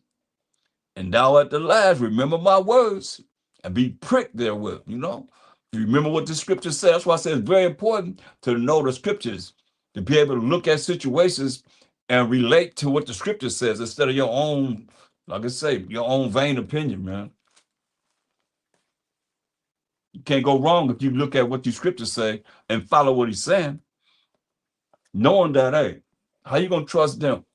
How you gonna trust someone that has your forefathers in captivity, slavery, and bondage? for hundreds of years. And you think they're going to show you the right way, teach you the right way? Shoot, it's hard enough to get our people to even come back to the Most High, to really talk about the Most High. Look, a world at war. We a world. Israelites. Huh? Surprise, surprise, huh? We that world that's at war. First and foremost with ourselves. And everybody else will at war with us. But we don't see it because we trust our enemies. Hate on each other, but we trust our enemies. Do this. Okay, I'm doing it. No counsel, no way, shape, or form. Just do whatever they say do. Bunch of guinea pigs. Like I said, y'all bunch of gophers. Y'all a bunch of robots and robotees. It's sad, but it's real. I mean, look, this is what you're dealing with.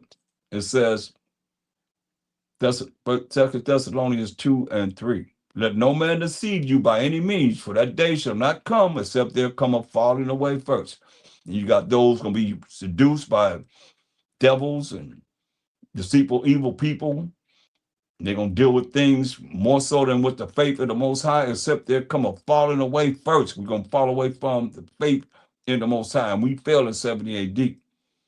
But other than that, like I just showed you, we fell out of faith in the Most High, believing in him. And that man of sin, who's the superpower of earth, be revealed, the son of perdition, who opposes and exalted himself above all that is called the Most High. Now, if y'all know, you can bring to the table of Bibles that have, maybe you see some Bibles that have all Japanese, saying they the Most High. They are Mashiach Yahushua. How about the Chinese? But the Arabs, Africans, East Indians, who opposes and exalted himself above all that is called the Most High, and that is worship, so that he, as the Most High, sitteth in the temple of the Most High, and of Mashiach Yahushua, sitteth in the temple of the Mashiach Yahushua, or the Most High, showing himself that he is the Most High, that he is the Mashiach Yahushua. And we're the temple of the Most High. We look at 1 Corinthians 3:16. And we're the hardest people to really get to, and bringing them out of the way they've been programmed, deceived. I remember a sister came up and said, now I know Jesus wasn't no Negro. Could have been no Negroes. I'm like, wow. Finish. Every word you're going to give account of in the day of judgment. 1 Corinthians 3:16. Know ye not that ye are the temple of the Most High? We're the temple of the Most High, and that the Spirit of the Most High dwelleth in you.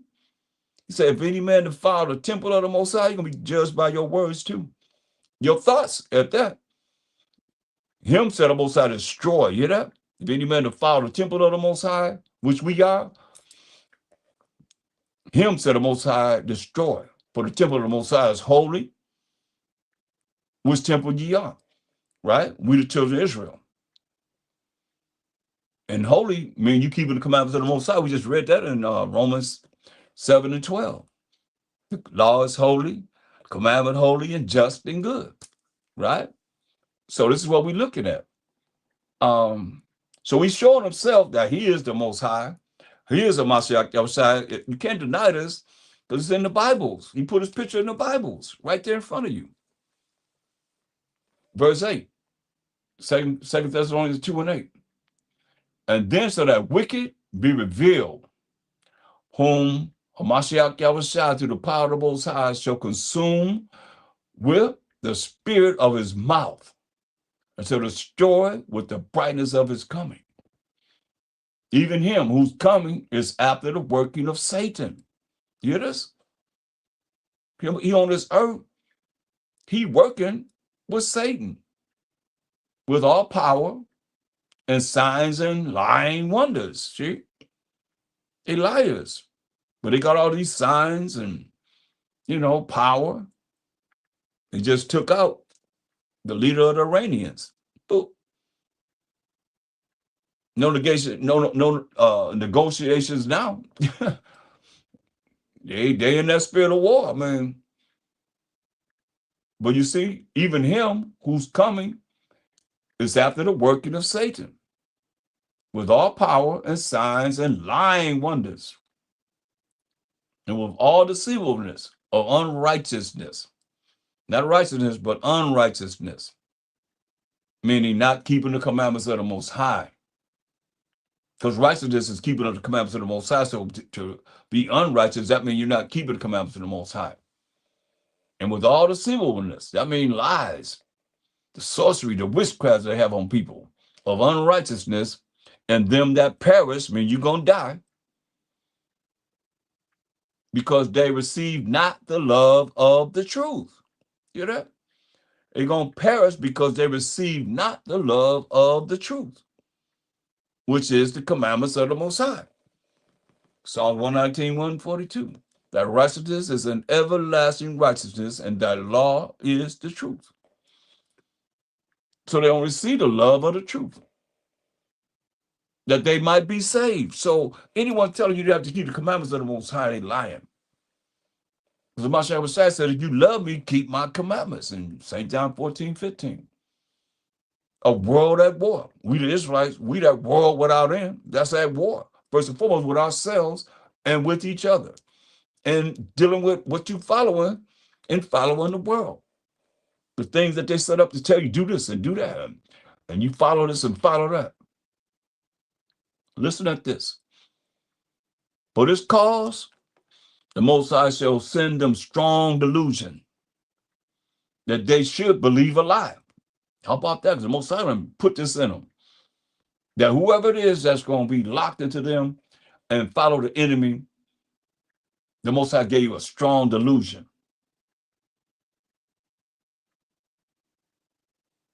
That you could be damned because you don't believe and have the love of the truth. That they might be damned who believe not the truth. Don't believe that we got to keep the commandments of the Most High, or be partial to the law that the Most High wrote with his finger. Or say that's the law in the prophets. That's the law in the prophets. We're in the law of the Spirit. And cancel out the law that the Most High wrote with his finger. Or use some other way or some other analysis to be able to have you not do what the Most High say do. What's wrong? He said in 1 John 5 and 3, but this is the love of the Most High, that we keep his commandments, and commandments are not grievous. Commandments are not grievous. You ain't supposed to be sad at doing what's right. Or you at war, first of all, with yourself. The world would have you, look at me over here. I got it going on. Come on, go to hell with me. Come on, go to this damnation with me. Have a little fun now. And then you're going to suffer more so than they'll suffer, because they don't know nothing about the truth. But now that you do know, you held more accountable. We held more accountable. That's that world at war. First and foremost, Israelites, who was that world without end, at war in different ways with ourselves first and foremost, in how we dealing in this world. Surprise, surprise, huh? This is what y'all gonna be saying, and this is what people gonna be saying. Especially you that's all up in this crisp insanity. This is what y'all gonna be saying. Jeremiah 16, 19. This is what y'all gonna be saying. Oh, Most High, oh, Mashiach Yahweh say, oh, Jesus, my strength and my fortress and my refuge in the day of affliction. The Gentiles shall come unto thee from the ends of the earth. Hear that? The Gentiles. And most of our people say they're Gentiles. They don't say they're Israelites. You know that. Are you an Israelite? You trying to tell them that we the Israelites, they could kill us. Some of them still going to these secular churches. Or if they're supposed to be in, they ain't doing what they're supposed to be doing and keeping the laws of the Most High. O Most High, Wa Mashiach Yahweh Elohim, my strength and my fortress, and my refuge in the day of affliction. The Gentiles shall come unto thee from the ends of the earth, like where we at now, and shall say, surely our fathers have inherited lies. Hear that? Vanity and things wherein there was no profit. That's what they're going to be saying. Because the lies that have been taught is Christian insanity. And that goes with any religion that's not keeping moral laws, civil laws, dietary laws, ceremonial laws, and learning other sacrificial laws that we follow.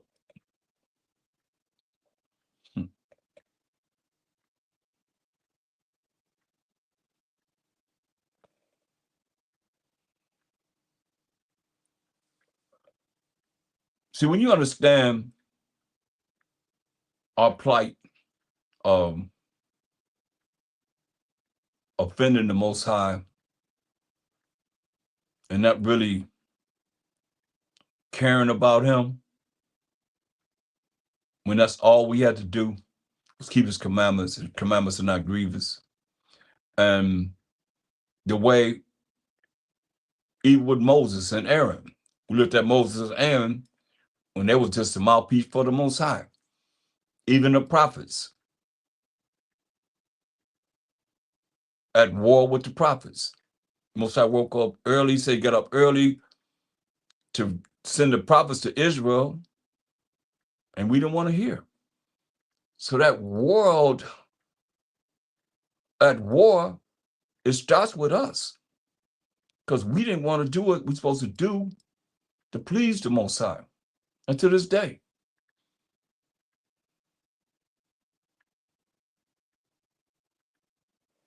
Look what it says.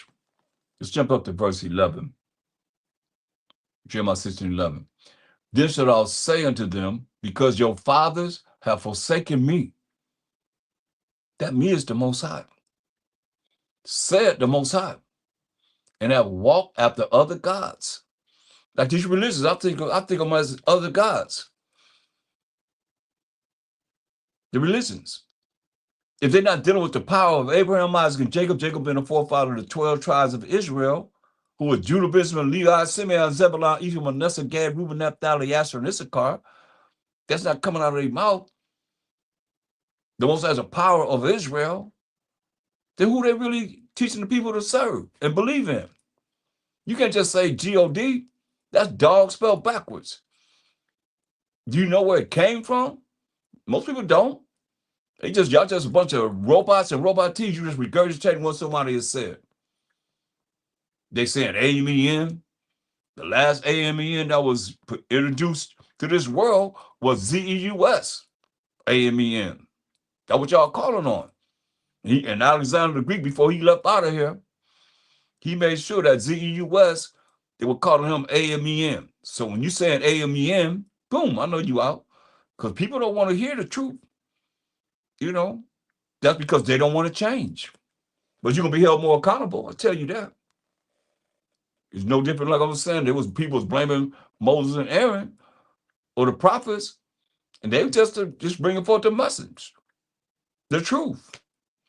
You know, most people didn't know that. Most people didn't know that there's only 5 people in that Last Supper picture. Who bringing it out? Who cares? I mean, that's something that's very important. How you love a Mashiach Yahweh, and you know these people painting them in a way to a white supremacy, and you never say nothing about it. But you love them. But you precept it over here, precept it over there, and they paint the Most High in the Bible as a so-called white man, and it's okay. It's not okay. Now, even they say it's not okay. But here we are supposed to be bringing the truth, and we not bringing it out. And we still think the Most High supposed to really exalt us and bring us into the kingdom. That's why I say, a world at war. We that world at war, first and foremost. Until we get ourselves together, man, I don't know how we think we're going to make it. Not for what I see. You see what he's saying? Then shall I say unto them, because your fathers have forsaken me, said the Most High. I don't want to be one that's forsaking them, you. We say we forsake him. and have walked after other gods, other idols, and have served them, and have worshiped them, and have forsaken me, and have not kept my law. Now you tell me that that's not talking about these religions. What religion is keeping the laws of the Most High? Moral laws, civil laws, dietary laws, ceremonial laws. None of them. None of them. And ye shall have done worse than your fathers, and ye have done worse than your fathers. For behold, ye walk every one after the imagination of his evil heart. You've been taught that. Aren't you taught? You were taught to follow your heart in this world. That's why I say you have walked every one after his imagination of his evil heart, evil mind, that they may not hearken unto me. So therefore I will cast you out of this land. That's why we cast out our land. It's desolate over there, into a land that ye know not, neither ye nor your fathers. And there shall you serve other gods, other religions, day and night, when I will not show you favor. That's why you look at the things that happen to us. This was told to us. It was told to us. And what do we do? Well, who cares? This is what we did. Let me show you what we did. Oh, yeah, we at war.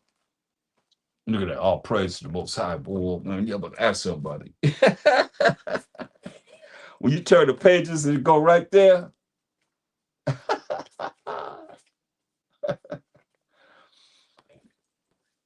Hey, like, share, subscribe to the channel.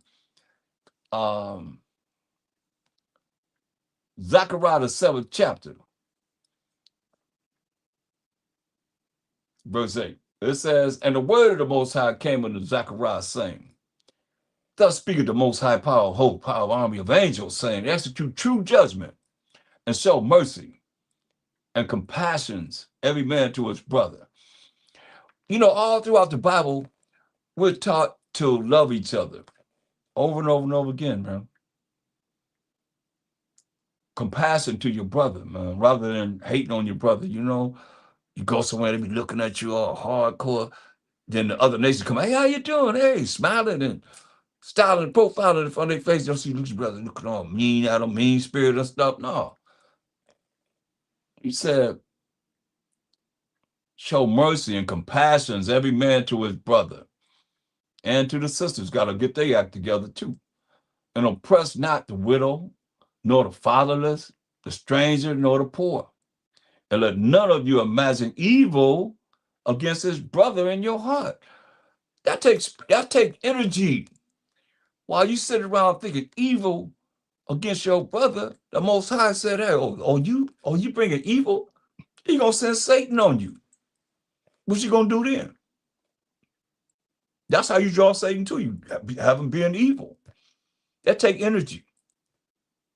That's why I say, hey, have compassion and mercy, every man to his brother.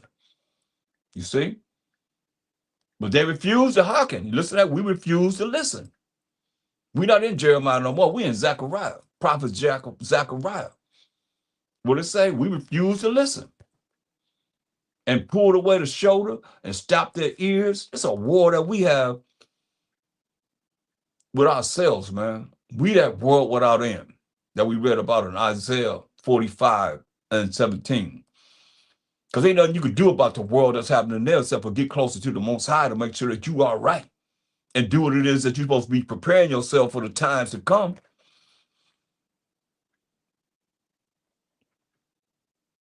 But they refuse to hearken. We refuse to listen, verse 11. And pulled away the shoulder and stopped their ears that they should not hear. Man,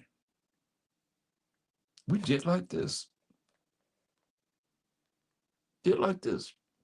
Stop their ears. They want to hear what the Most High was saying. How you think he felt? You have any feelings? Or are you just so hardcore that he gotta accept you in your hardcore prideful self? Or you're gonna be humble and feel it. But they refuse to hearken, refuse to listen, and pulled away the shoulder and stopped their ears that they should not hear. Yeah, They made their hearts, which is your minds, as adamant stone, lest they should hear the law. Hear that? They kept bringing the law. We got to keep the law, lest they would hear the law. And the words which the most high power of hosts, power of army of angels have sent in his spirit by the former prophets. Therefore came a great wrath from the most high power of hosts. Therefore came a great wrath from the most high power of hosts, most high army of angels. We didn't want to hear the law. Just like right now, people they don't want no rules and regulations. Therefore, it has come to pass. This is what he said. Since we didn't want to hear the law that he wrote with his finger, therefore it shall come to pass as he cried, as Most High cried. You hear that? That he is the Most High. We made him cry. So as he cried, and they were not here, so they cried. Like, a lot of you have to cry sincerely. You ain't gonna be so big and bad. You say, therefore it has come to pass that as he cried, we made him cry, and they were not here, so they cried, and I would not hear, said the Most High power of hosts. You hear that? That's why in these last days, man, you gotta really look sincerely into what you gotta do to please him first and foremost. The Mashiach Shai pleased the Most High all the way to death. And they're martyrs. Who we reading about? Martyrs. When you read the prophets of the Old Testament, martyrs. He said, but I scattered them with a whirlwind among all the nations whom they knew not. Thus the land was desolate. And it's desolate over there, y'all. But really ain't nothing growing on that land after them, that no man passed through nor returned, but they laid the pleasant land desolate. It's cold, man. We made the Most High cry.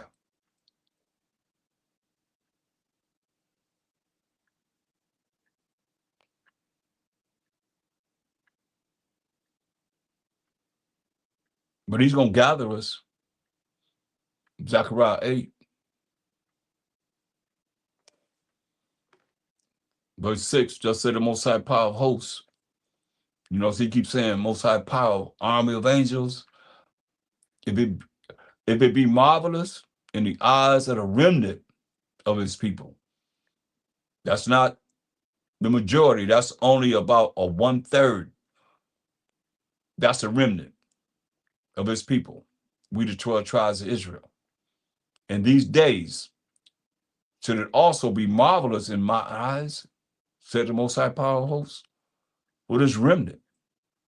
Thus say the Most High power of hosts, behold, I will save my people. We got to define my people, yo. We can go to Matthew 2 and 6. He said, I'm gonna save my people. Because everybody think they're gonna be saved in their own way and not knowing the scriptures. Spiritually, I'll say. Matthew 2 and 6, who's my people? And thou, Bethlehem, in the land of Judah, art not the least among the princes of Judah. For out of thee shall come a governor that shall rule my people Israel. So the Israelites are, we see my people, that defines my people, Israel, the Israelites, right? So now he said, now that we know that my people are the Israelites, now we can read Zechariah 8 and 8 again, and I will bring them, and they shall dwell in the midst of Jerusalem, and they shall be my people, the Israelites. That remnant that he's talking about. Not everybody, just that remnant. When we read about Amos 9 and 10, all the sinners of my people shall die by the sword. And you think it's not important to keep the Most High's commandments? And these post-up preachers telling you ain't under the law, but you're under grace, and you're a Gentile. Come on. And I will bring them, and they shall dwell in the midst of Jerusalem, and they shall be my people, and I will be their power in truth and in righteousness. I mean, right there, truth, Psalms 119, 142. That righteousness is an everlasting righteousness, and thy law is the truth. Righteousness is still keeping the commandments of the Most High. Deuteronomy 6:25. Psalms 119, 172. It's right there, y'all. And then you look at Isaiah for this remnant. Not everyone, the remnant. Isaiah 60 and 21. Thy people, which are the Israelites, that remnant we just talked about, also shall be all righteous to the kingdom. They shall inherit the land forever, the branch of my planting, the work of my hands, that I may be glorified. So, looking at this for the future, the Spirit told me that you can have a jump start in exalting the Most High and praising the Most High before the future. Why are you going to think you're going to get there and the Most High going to be accepted after he put all of Mashiach's enemies under his footstool? You're going to take that for him to be accepted. When some of us going to accept him before that.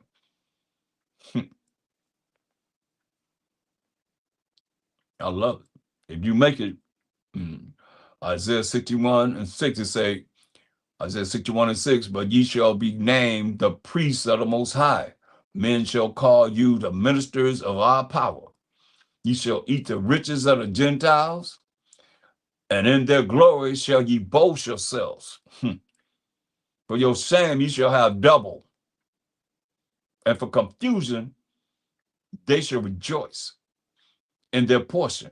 Therefore in their land they shall possess the double. Everlasting joy shall be unto them. Verse 9, and their seed shall be known among the Gentiles, these other nations, and their offspring among the people. All that see them shall acknowledge them, that they are the seed which the Most High have blessed. Yes. I will greatly rejoice in the Most High. My soul shall be joyful in my power. For he hath clothed me with the garments of salvation, powers and authority on this earth. He hath covered me with the robe of righteousness, as a bridegroom decketh himself with ornaments, and as a bride adorneth herself with her jewels. For as the earth bringeth forth her bud, and as the garden causes the things that are sown in it to spring forth, so the Most High power of Abraham, Isaac, and Jacob will cause righteousness, the laws and the commandments of the Most High, and praise to spring forth before all the nations. And that's what I'm doing right now. Praise the Most High. All praise to the Most High. All praise to the Most High. Now your home about so much out there was shy. Shoot. I better recognize. Yeah. Revelations 21 and 4. Revelation 21 and 4. Uh, and the Most High shall wipe away all tears from their eyes, and there shall be no more death, neither sorrow, nor crying, neither shall there be any more pain, for the former things are passed away. This isn't worth working to try and get here to the kingdom, so this you can be a part of this. He that sat upon the throne said, behold, I make all things new. And he said unto me, write, for these words are true and faithful. All praise to the Most High. Man, you better recognize. But before that happened, we're going to deal with a lot, And you can have a jump start of knowing what's going to happen, knowing what it is that could be a solution for you, or just do what you've been doing. and see if that's going to work for you. Everybody got their own means of how, they think it's going to happen. You know you're Israelite. That's all you need to know. You better understand. You better have a relationship with the Most High. Tell you that. If you want that to happen, and you don't have no relationship with the Most High while Mashiach Yahushai, you're going to see. Because we have haters. We have real bad haters. And this is what we did as a people. This is what we did. We can't look at nobody else but ourselves. This is what we did.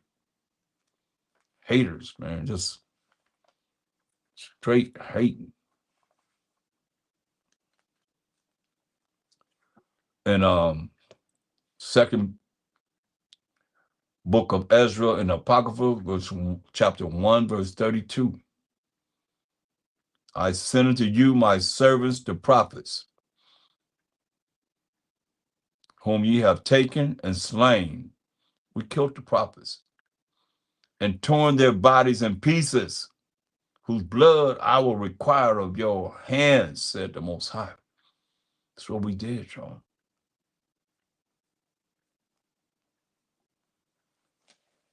That's why it's going to be martyrs of us,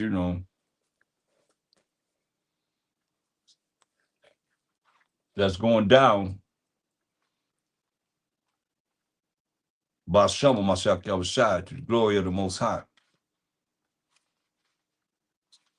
And whoever it is that's scared, you better read about Eleazar and that woman and her 7 sons. Y'all read that before? Y'all know anything about that? Keeping the laws, they would eat no swine. You read about them in First Maccabees about Eleazar and Second Maccabees 6th chapter, and the woman and her 7 sons in Second Maccabees 7th chapter. She had to watch all 7 of her sons be tortured to death for not eating any abomination. How strong are you about keeping the Most High's commandments and the dietary laws that you can really follow that? That's something, man. I mean, that's why I say when you know this Bible and you really look at all the things that we've been through and what we have done and examples that you have, like we just went through Esther. She risked her life. They fast 3 days. She put ashes and feces all over her head. And she was so beautiful. And fasted for 3 days. They had the people fast for 3 days and 3 nights, not eating anything. And we're going to get wiped out. These are the things our minds have to be on and looking at Jacob's trouble to be ready, used to it. It's time to fast. You can't fast. You're going through all kind of changes. Because you ain't never fast before you eat too much. Or you can't fast. We're going to need that.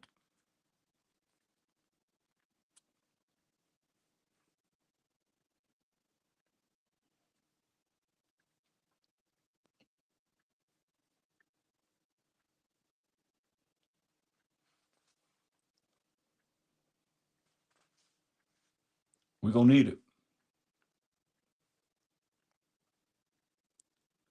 It's very important. That's why I look at Revelations 18:4. Revelation 18:4. Like I said, it's a world at war. We that world without end. Israel is that world without end. That's at war. And no matter how you look at it, it's still gonna come back to us. That war gonna come back to us. One way or another.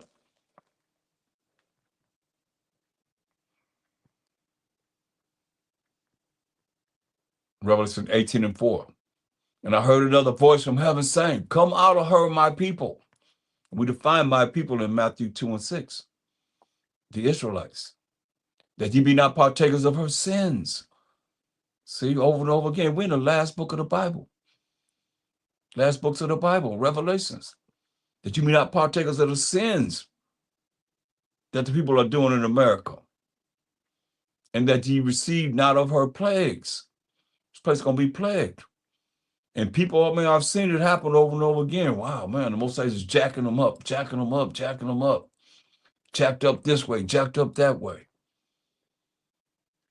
They think it's coincidence. Ain't no coincidence. Most High visit you. He the one that wound, he the one that heal, he the one that kill, he the one that make alive. Trust me, I know. That's why I feel good to go to Revelation 21 and pour down when it's ain't gonna be no more pain, no more sorrow, no more crying, no more sadness, none of that. When you've been through a lot. You know, but some of you probably ain't been through much. Oh, when it come, boy, you gonna know. You say, whoa, just remember, the Most High is the one's doing it.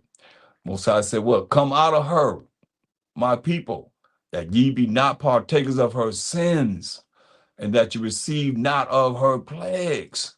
Look, this place gonna be plagued, y'all. It says, for her sins have reached unto heaven.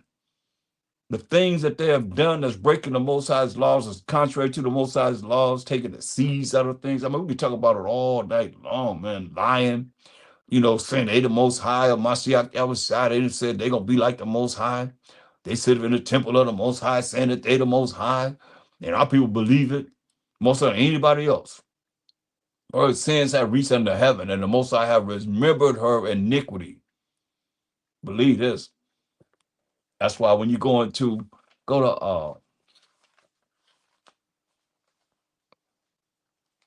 Second Maccabees 15. It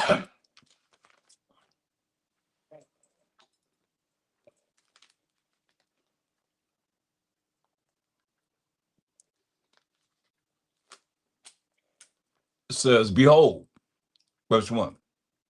Behold, speak thou in the ears of my people. You know, my people are the children of Israel.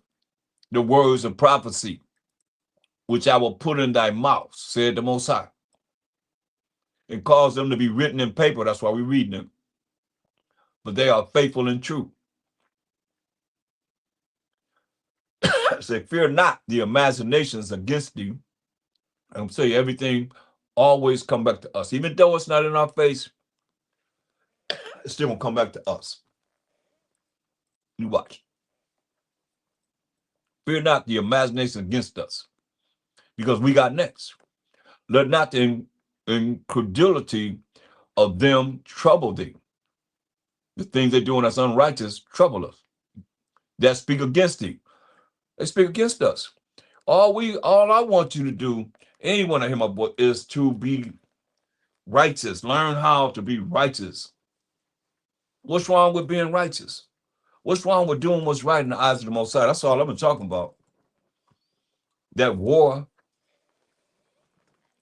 we as a world, that we at war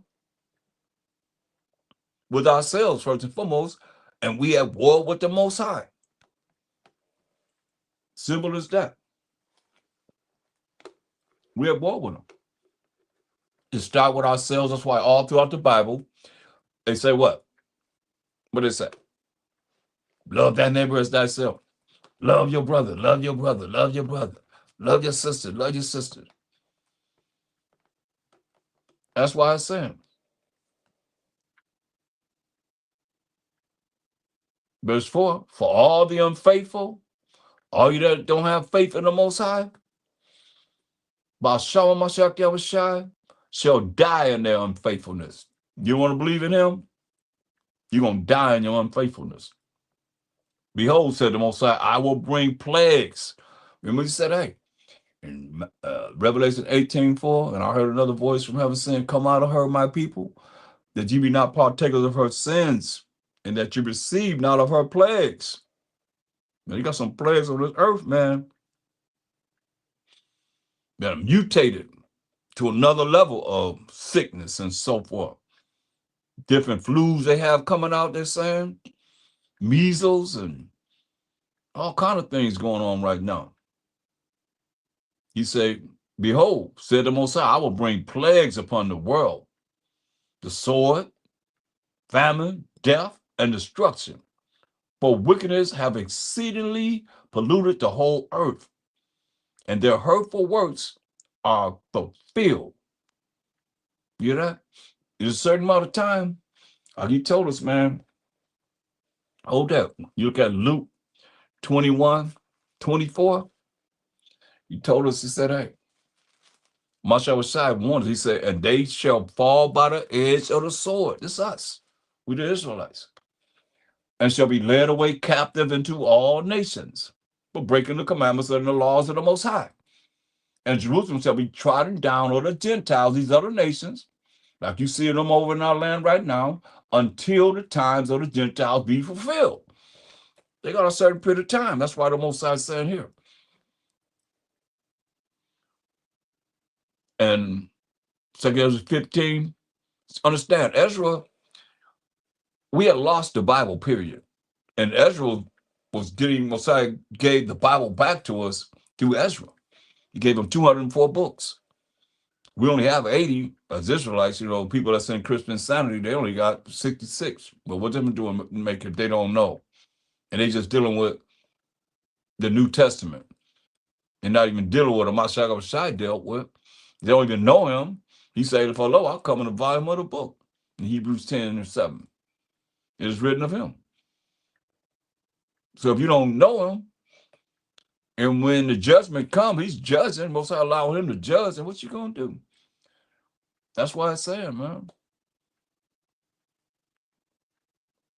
2 Ezra 15, verse 6. For wickedness have exceedingly polluted the whole earth, and their hurtful works are fulfilled.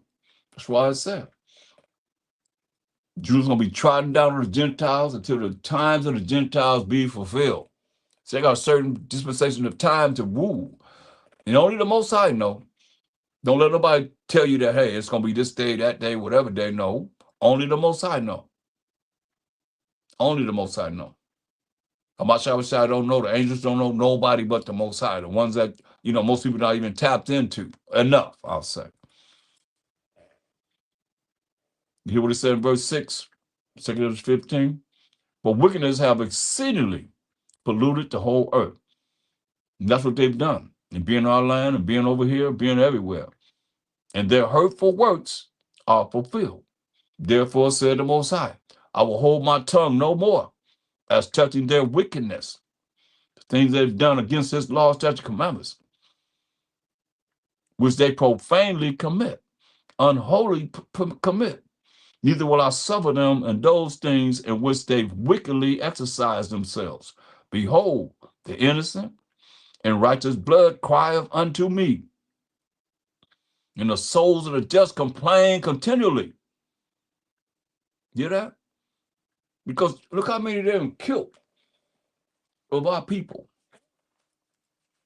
He said they crying to him continually.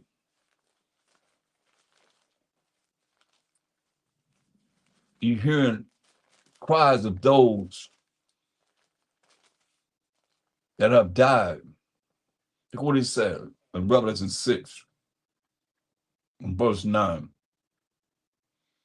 And when he had opened the fifth seal of prophecy, I saw under the altar the souls of them that were slain for the word of the Most High and for the testimony which they held. And they cried with a loud voice, saying, How long, O Most High, holy and true, dost thou not judge and avenge our blood on them that dwell on the earth? They crying out to the Most High to avenge their blood of them that dwell on the earth. And white robes were given unto every one of them. And it was said unto them that they should rest yet for a little while, a little season, until their fellow servants also and their brethren that should be killed as they were should be fulfilled. So there's going to be martyrs. And it tells you about those robes that they were given in Revelation 19:8. And to her was granted that she should be arrayed in fine linen, clean and white. For the fine linen is the righteousness of saints. Those that's keeping the commandments of the Most High. That's the righteousness of saints. The righteousness is keeping of the commandments. That's why it's very important to know these definitions.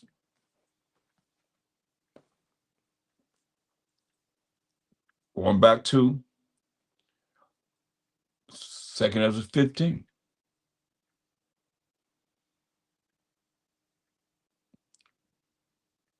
Verse 9. And therefore said the Most High, I will surely avenge them.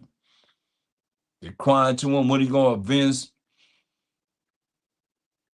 their blood that was shed on those that dwell on the earth. He said, and therefore said the Most High, I will surely avenge them and receive unto me all the innocent blood from among them. He said, behold, my people is led as a flock to the slaughter, and I will not suffer them now to dwell in the land of Egypt. And it's not talking about ancient Egypt or the Egypt that's over there now. But that's what I say, when you look at Deuteronomy 28:68, it's saying the Most High shall send you into Egypt, which means captivity and slavery and bondage, right here in America, in this Western Hemisphere, with ships. By the way, where I speculated, thou shalt see it no more again. And there, when you go on these ships, you shall be sold into your enemies for bondmen, slave men, and slave women. That happened to us. And no man shall buy you. Ain't nobody going to, bring a ransom of any money to get us out of the condition we're in, that we put ourselves in for breaking the Most High's commandments. So that's just the way it is. He said, verse 11, but I will bring them with a mighty hand and a stretched out arm and smite Egypt with plagues as before and will destroy all the land thereof. Come on. Let's talk about America, this Western Hemisphere, and wherever we scatter, you're going to destroy this place, man. And y'all like, share, and subscribe to the channel.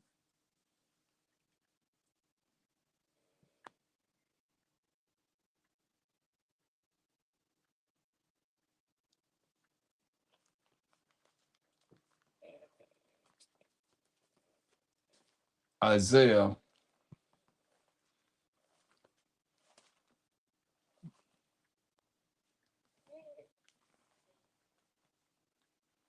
57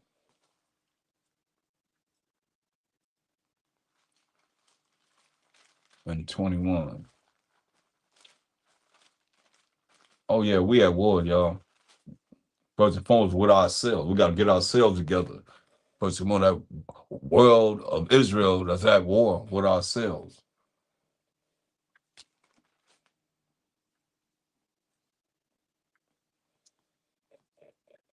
Isaiah 57:21 said, there is no peace, said the Most High, to the wicked. You hear that? Ain't no peace to the wicked. No matter how you look at it. There's no peace to the wicked. That's why I say, cry aloud. Spare not. Don't spare nobody's feelings. Lift up that voice like a trumpet and show my people, who are the Israelites, their transgression. And the house of Jacob, their sins. You see? So let's define sin. 1 John 3 and 4, just in case someone didn't know. In the New Testament. Isn't that something? But you don't ever go there, do they? It's right there, though. 1 John 3 and 4 defines sin. Whosoever committeth sin transgresses also the law. For sin is the transgression of the law. You see, that's why I say when you understand all these definitions by the Bible, can't gainsay on that.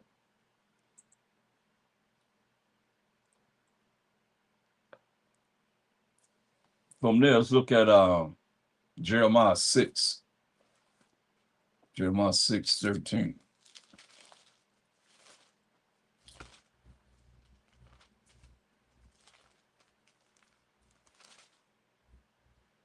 For from the least of them, even to the greatest of them, everyone is given to covetousness, desire everything that somebody else got. And from the prophet even unto the priest, everyone dealeth falsely. That's a shame. It ain't real. You know, they're not being real, but they're falsely. They have healed also the hurt of the daughter of my people, slightly, saying peace, peace, when there is no peace. Yeah. Where they at when it's come down to really being out there on the front line for whatever it is, really for our people? These preachers ain't out there.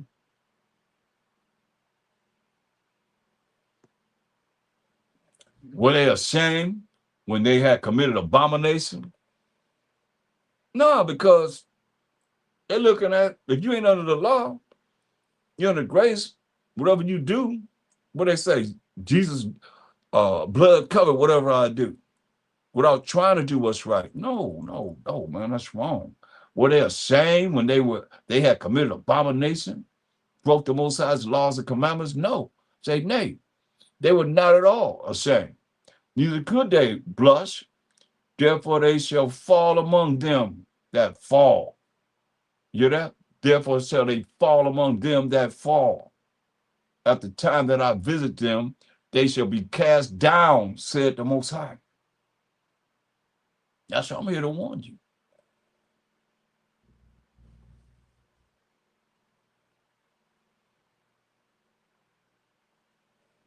But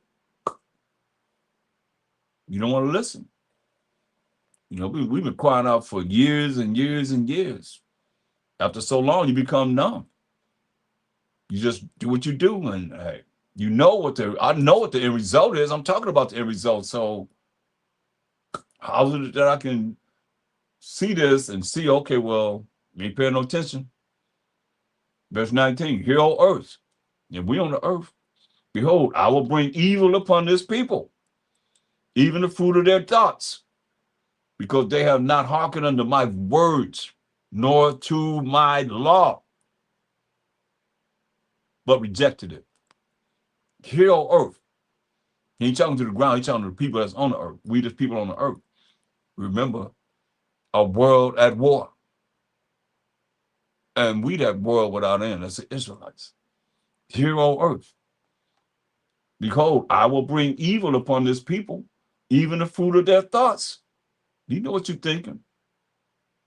Because they have not hearkened, listened unto my words, nor to my law, but rejected it.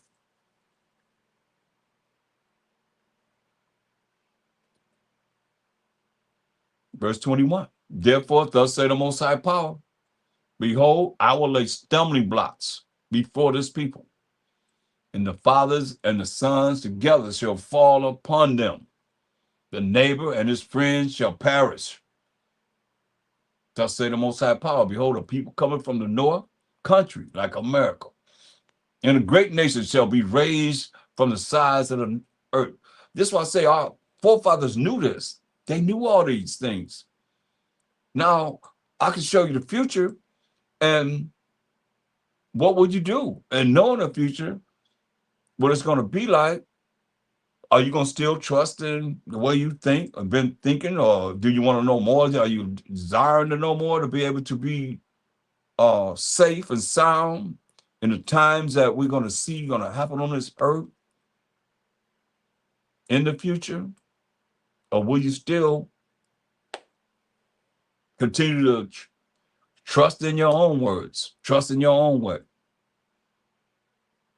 I hope not. I hope not. She's going to be weeping and gnashing of teeth. That's what my Shai said. It's going to be weeping and gnashing of teeth.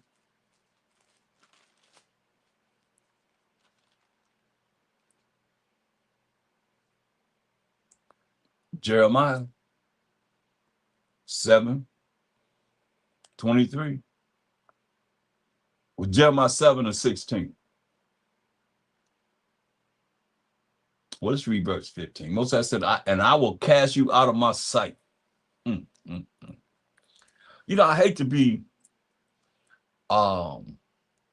it's not that much that I can really bring when I go into the prophets, since we killed the prophets, and tore their bodies to pieces, but y'all want to come for some exciting joy when you don't talk about the Most High. You don't really know what we did to him.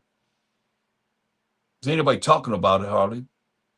That's why we at war with ourselves, first and foremost.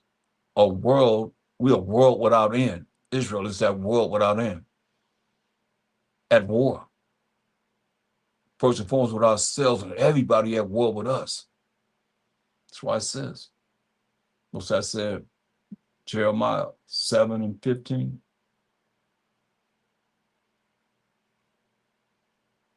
And I will cast you out of my sight, as I have cast out all your brethren, even the whole seed of Ephraim, northern tribes. Therefore, pray not for this, thou for this people. That's deep. Therefore, pray not thou for this people, neither lift up cry nor prayer for them, neither make intercession to me, for I will not hear thee. You hear that? He told Jeremiah, don't even pray for us. He said, for I will not hear you.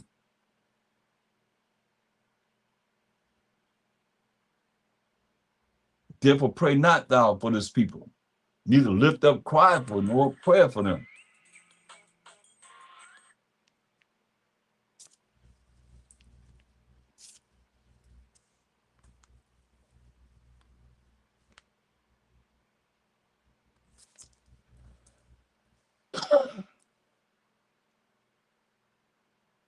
Neither make intercession to me, for I will not hear thee. Wow. Seeing thou not what they do in the cities of Judah and the streets of Jerusalem? Man, what we do? The children gather wood just during the same thing they do during the holidays, like especially during Christmas. The children gather wood and the fathers kindle the fire, and the women knead their dough to make cakes to the Queen of Heaven. To make cakes to the Queen of Heaven. And to pour out drink offerings unto the other gods, that they may provoke me to anger.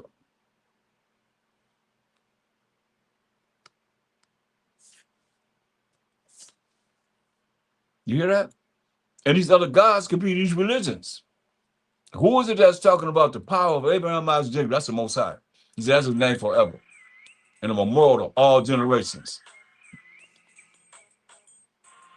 Just a minute, I gotta block this person, whoever it is. They're gonna be blocked.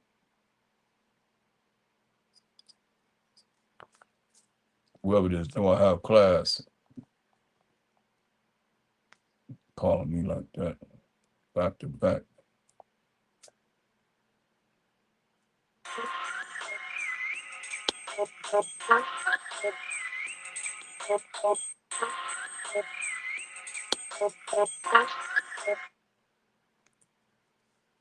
They ain't gonna be calling me back no more. Simple as that.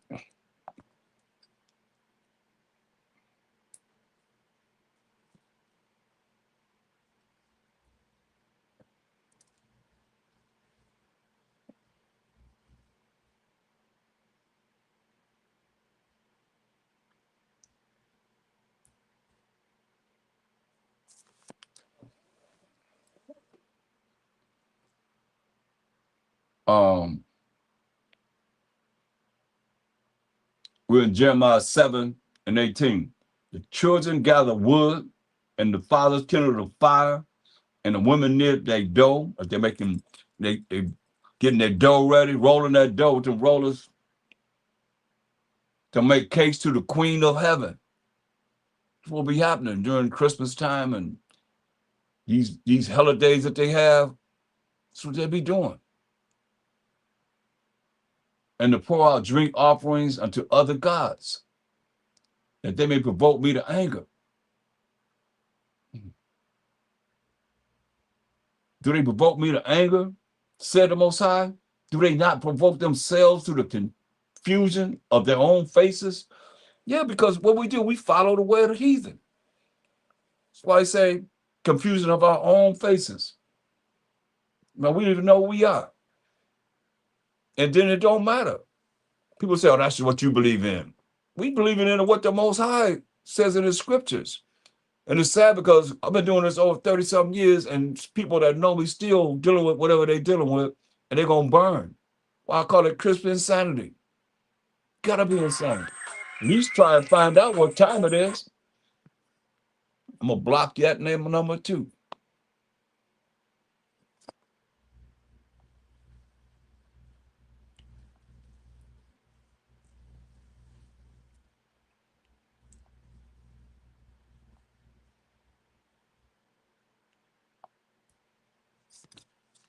Hold up.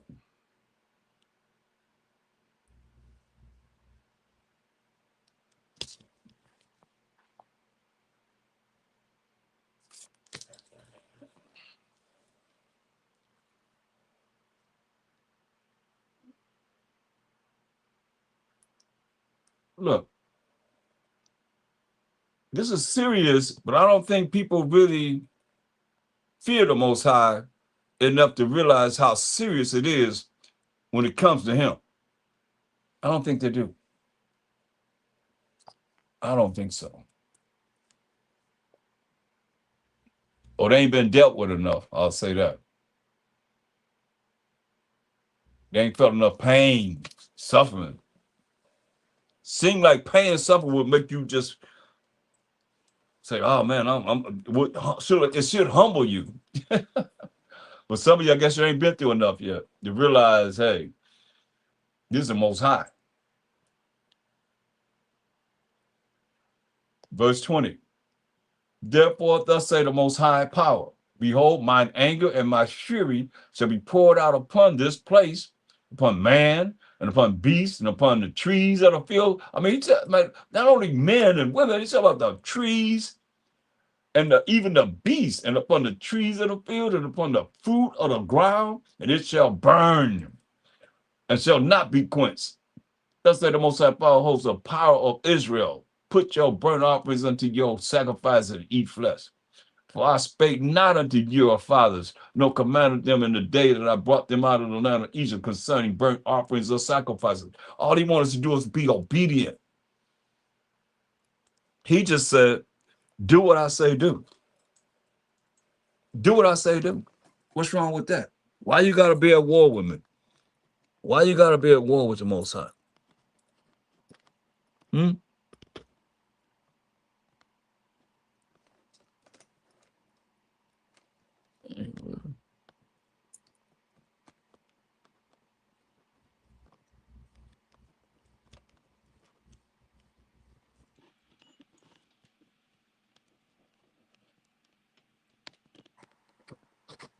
Anyway, I got to get off here anyway right now.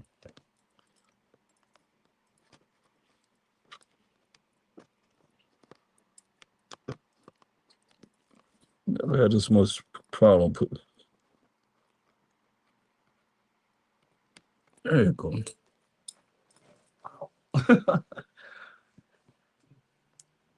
That's a trip.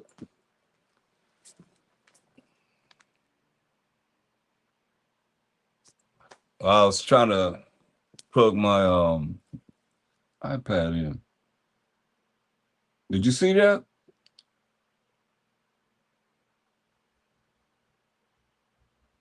He wants to be obedient. He wants to be righteous. He wants us to do what he wants us to do. Verse 23 say, but this thing commanded I them, saying, obey my voice. See, he wants us to be obedient, not being unrighteous and doing what we want to do. Say, obey my voice, and I will be your power, and you should be my people. So how, tell me this, how are these people that's praying to the Most High, don't know him, don't identify him as the power of Abraham, Isaac, Jacob being the forefather of the 12 tribes of Israel? They don't know him. They don't identify themselves with him. How is it that they praying to him and he's really down with them? Like we said, but this thing commanded I them. That's us, we the Israelites, saying, obey my voice. What's wrong with that? And I will be your power. In this world at war that we have,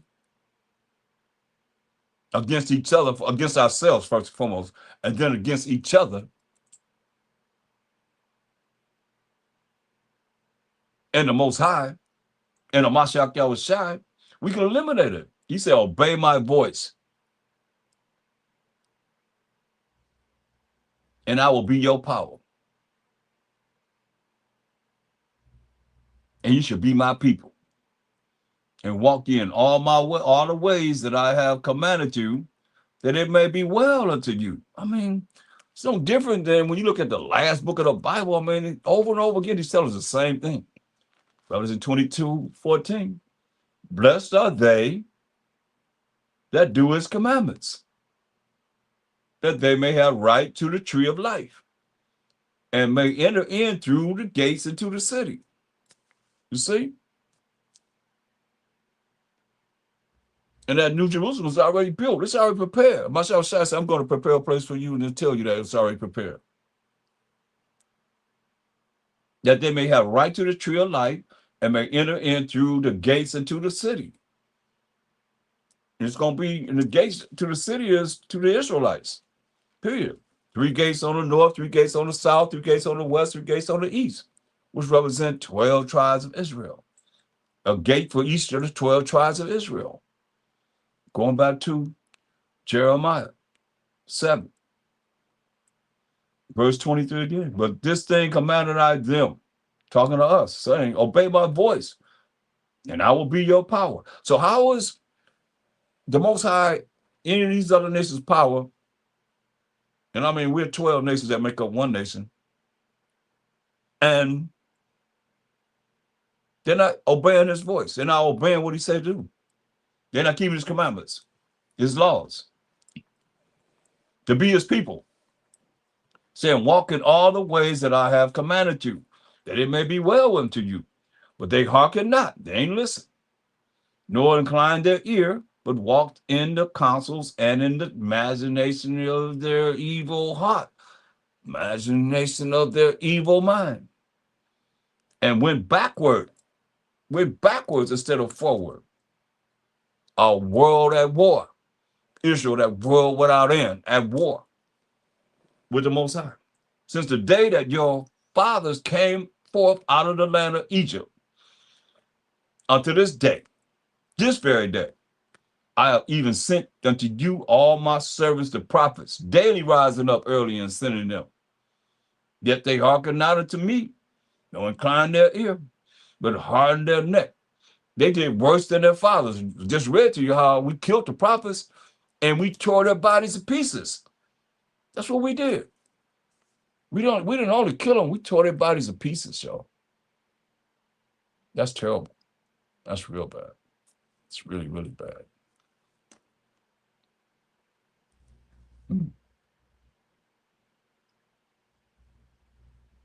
It's bad.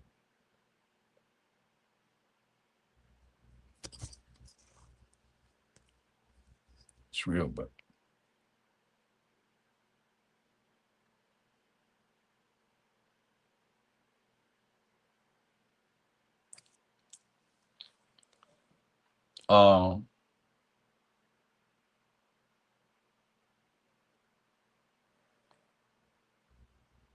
Verse 26, yet they hearken not unto me, nor incline their ear, but harden their neck. They did worse than their fathers. Therefore thou shalt speak all these words unto them. But they will not hearken to me, thee. So they ain't gonna listen to you, to the point where they killed the prophets and tore their bodies to pieces. Thou shalt also call unto them, but they will not answer thee. But thou shalt say unto them, just talking to us, this is a nation that obeyeth not the voice of the Most High, their power, nor receiveth correction. So these principles that I look at in dealing with our people and think about our people,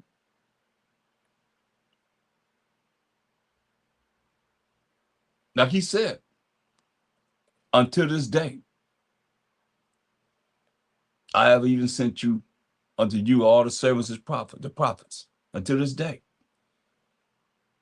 Verse 28 said, but thou shalt say unto them, This is a nation that obeyeth not the voice of the Most High their power, nor receiveth correction. Truth is perished. What's the truth? Psalms 119, 142. That righteousness is an everlasting righteousness, and that law is the truth. Truth is perished. And it's cut off from their mouth. Cut off from their mouth. Most High said you're supposed to meditate on the laws and the commandments day and night. It says, cut off thine hair, O Jerusalem, and cast it away. Oh, he said you're supposed to cut off your hair when the things are going the way it is with our nation. He said, cut off thine hair, O Jerusalem, and cast it away. And take up a lamentation on high places. Cry unto the Most High, for the Most High have rejected and forsaken the generation of his wrath, man. For the children of Judah, that's the southern tribes, Judah, Benjamin, and Levi, have done evil in my sight, said the Most High Power. They have set their abomination in the house which is called by my name to pollute it. Man, that's cold. That's why he told Jeremiah, look, go to, not Jeremiah, but he was talking to Jeremiah there, but Second Ezra.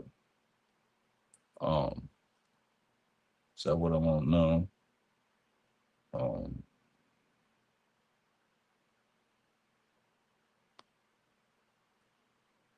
Yeah, that's what I want. Second Ezra, the first chapter, and I'm just about finished, because this is all about a world at war, and we that world without end.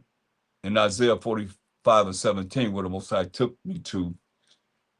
And y'all join me on the Sabbath. I'm going to bring in more about what you can see is happening right now. Second Ezra 1, and we'll start at verse 4. It says, and the word of the Most High came unto me, saying, go thy way, and show my people, again, their sinful deeds, and their children their wickedness, which they have done against me, that they may tell their children's children. But see, if you just think happy-go-lucky, and you ain't dealing with the Most High, because you hear what he's saying. If you didn't hear what he's saying, go back and listen. What he's saying to us, as we at war, first and foremost with ourselves, and we at war with him. Because the sins of their fathers are increased in them, for they have forgotten me and have offered unto strange gods. And that's these religions that's not teaching you anything. Am not I even he that brought them out of the land of Egypt, from the house of bondage? But they have provoked me unto wrath and despised my counsels. And that's what he said when you read Proverbs 124 down. You're getting a counsel right now. Verse 8, pull thou off then the hair of thy head, and cast all evil upon them. But they have not been obedient unto my law. But it is a rebellious people. You see?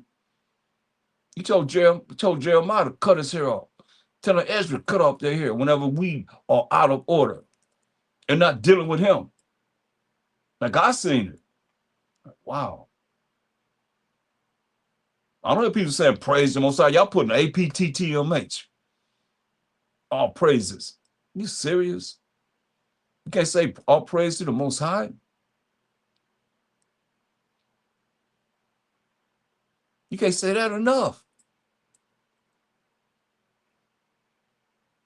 I want you to feel him. From where we at, a world at war with ourselves and with him.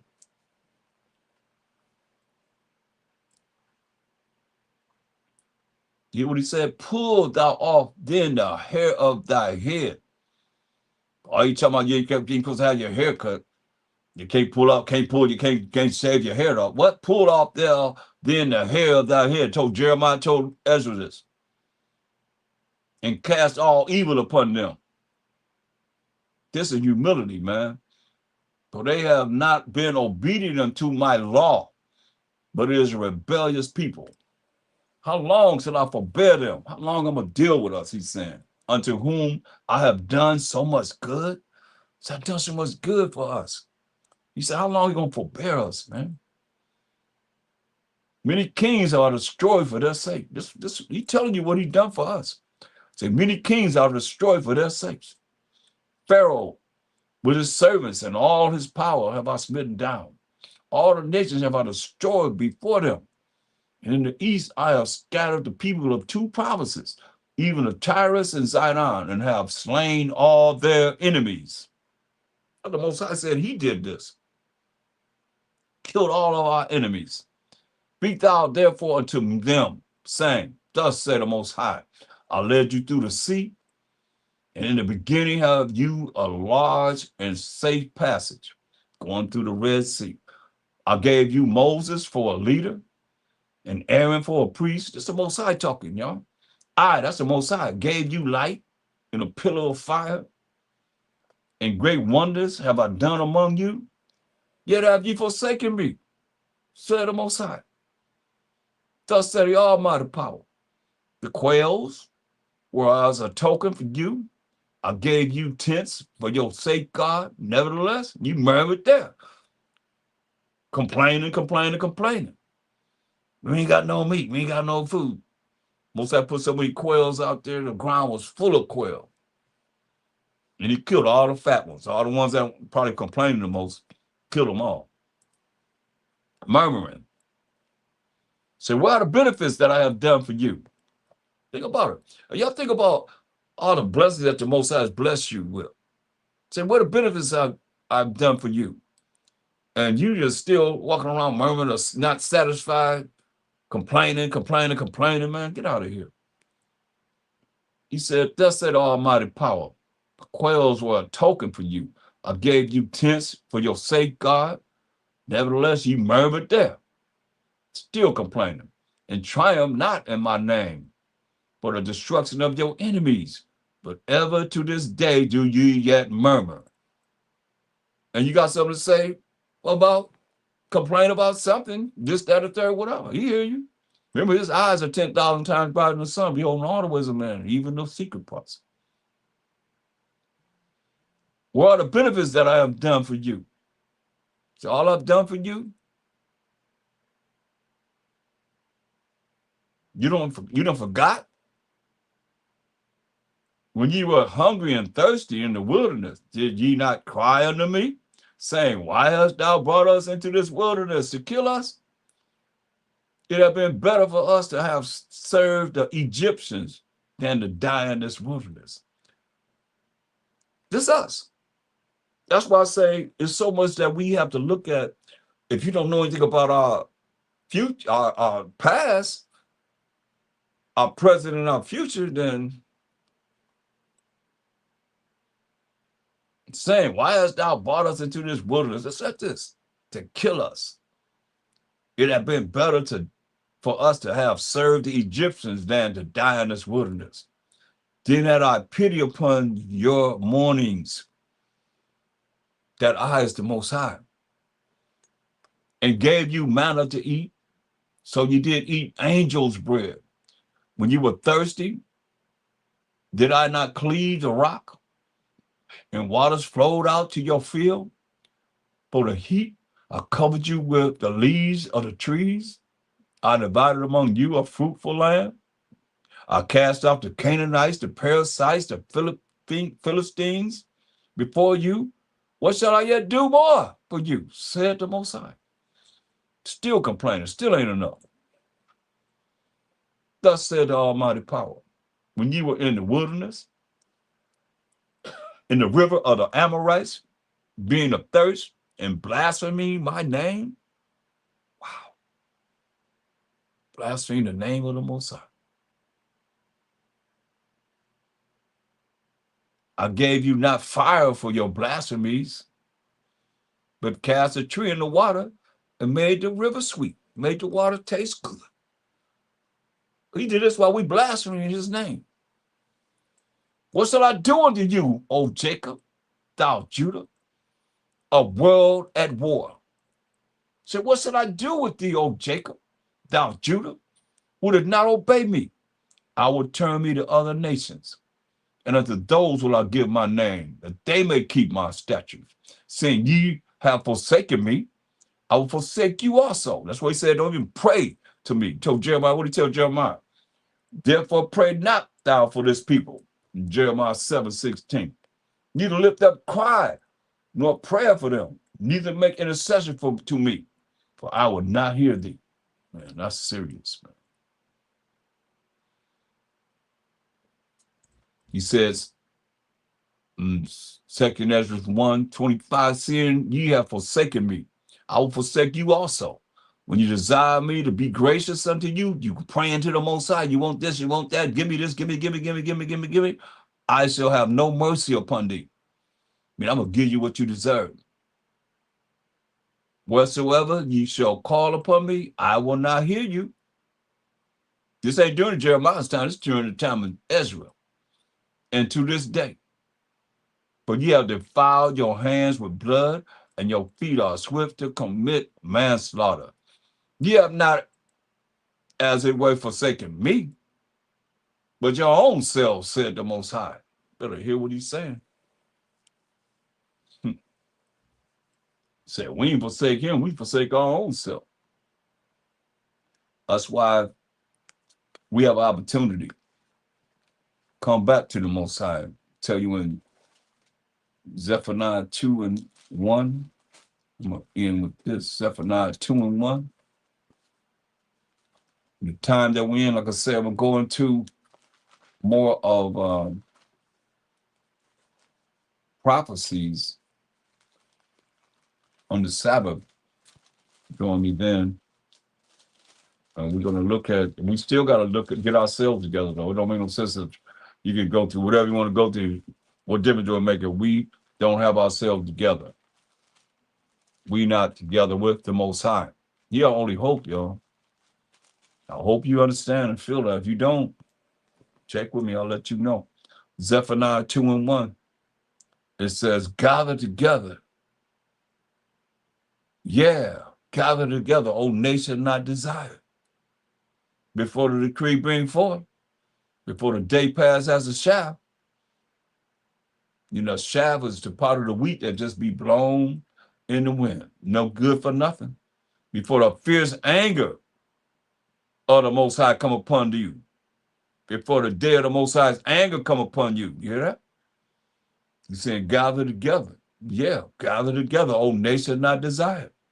Before the decree bring forth, before the day pass as a shaft, before the fierce anger of the Most High come upon you, before the day of the Most High's anger come upon you. How you gonna, what's your method of protecting yourself when them missiles start be thrown in the last days, gonna be shot? That's why I say come back for the Sabbath day. When you see these missiles gonna be shot right over here. How you gonna be protected? What's your method of protecting yourself and your family and those that surround you? Seek ye the Most High. All ye meek of the earth, all you that's not prideful and think you all that, which have wrought his judgment. I showed you in Psalms 147, 19 and 20. We got the judgment of the Most High.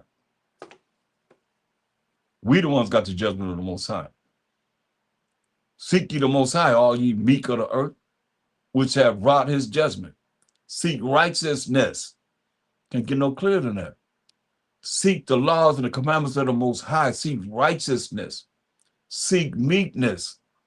Seek how to be humble. It may be ye shall be hid in the day of the Most High's anger. You hear that? It may be you may be hid in the day of the Most High's anger. It's very important. So give a like for you that's coming in. To Water for joining me.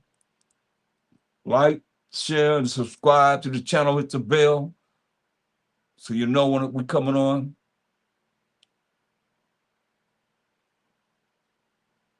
And with that, I'm going to say, Krum Abanawa Yahweh, Krum Mashiach Yahushai, and Krum Yasharala.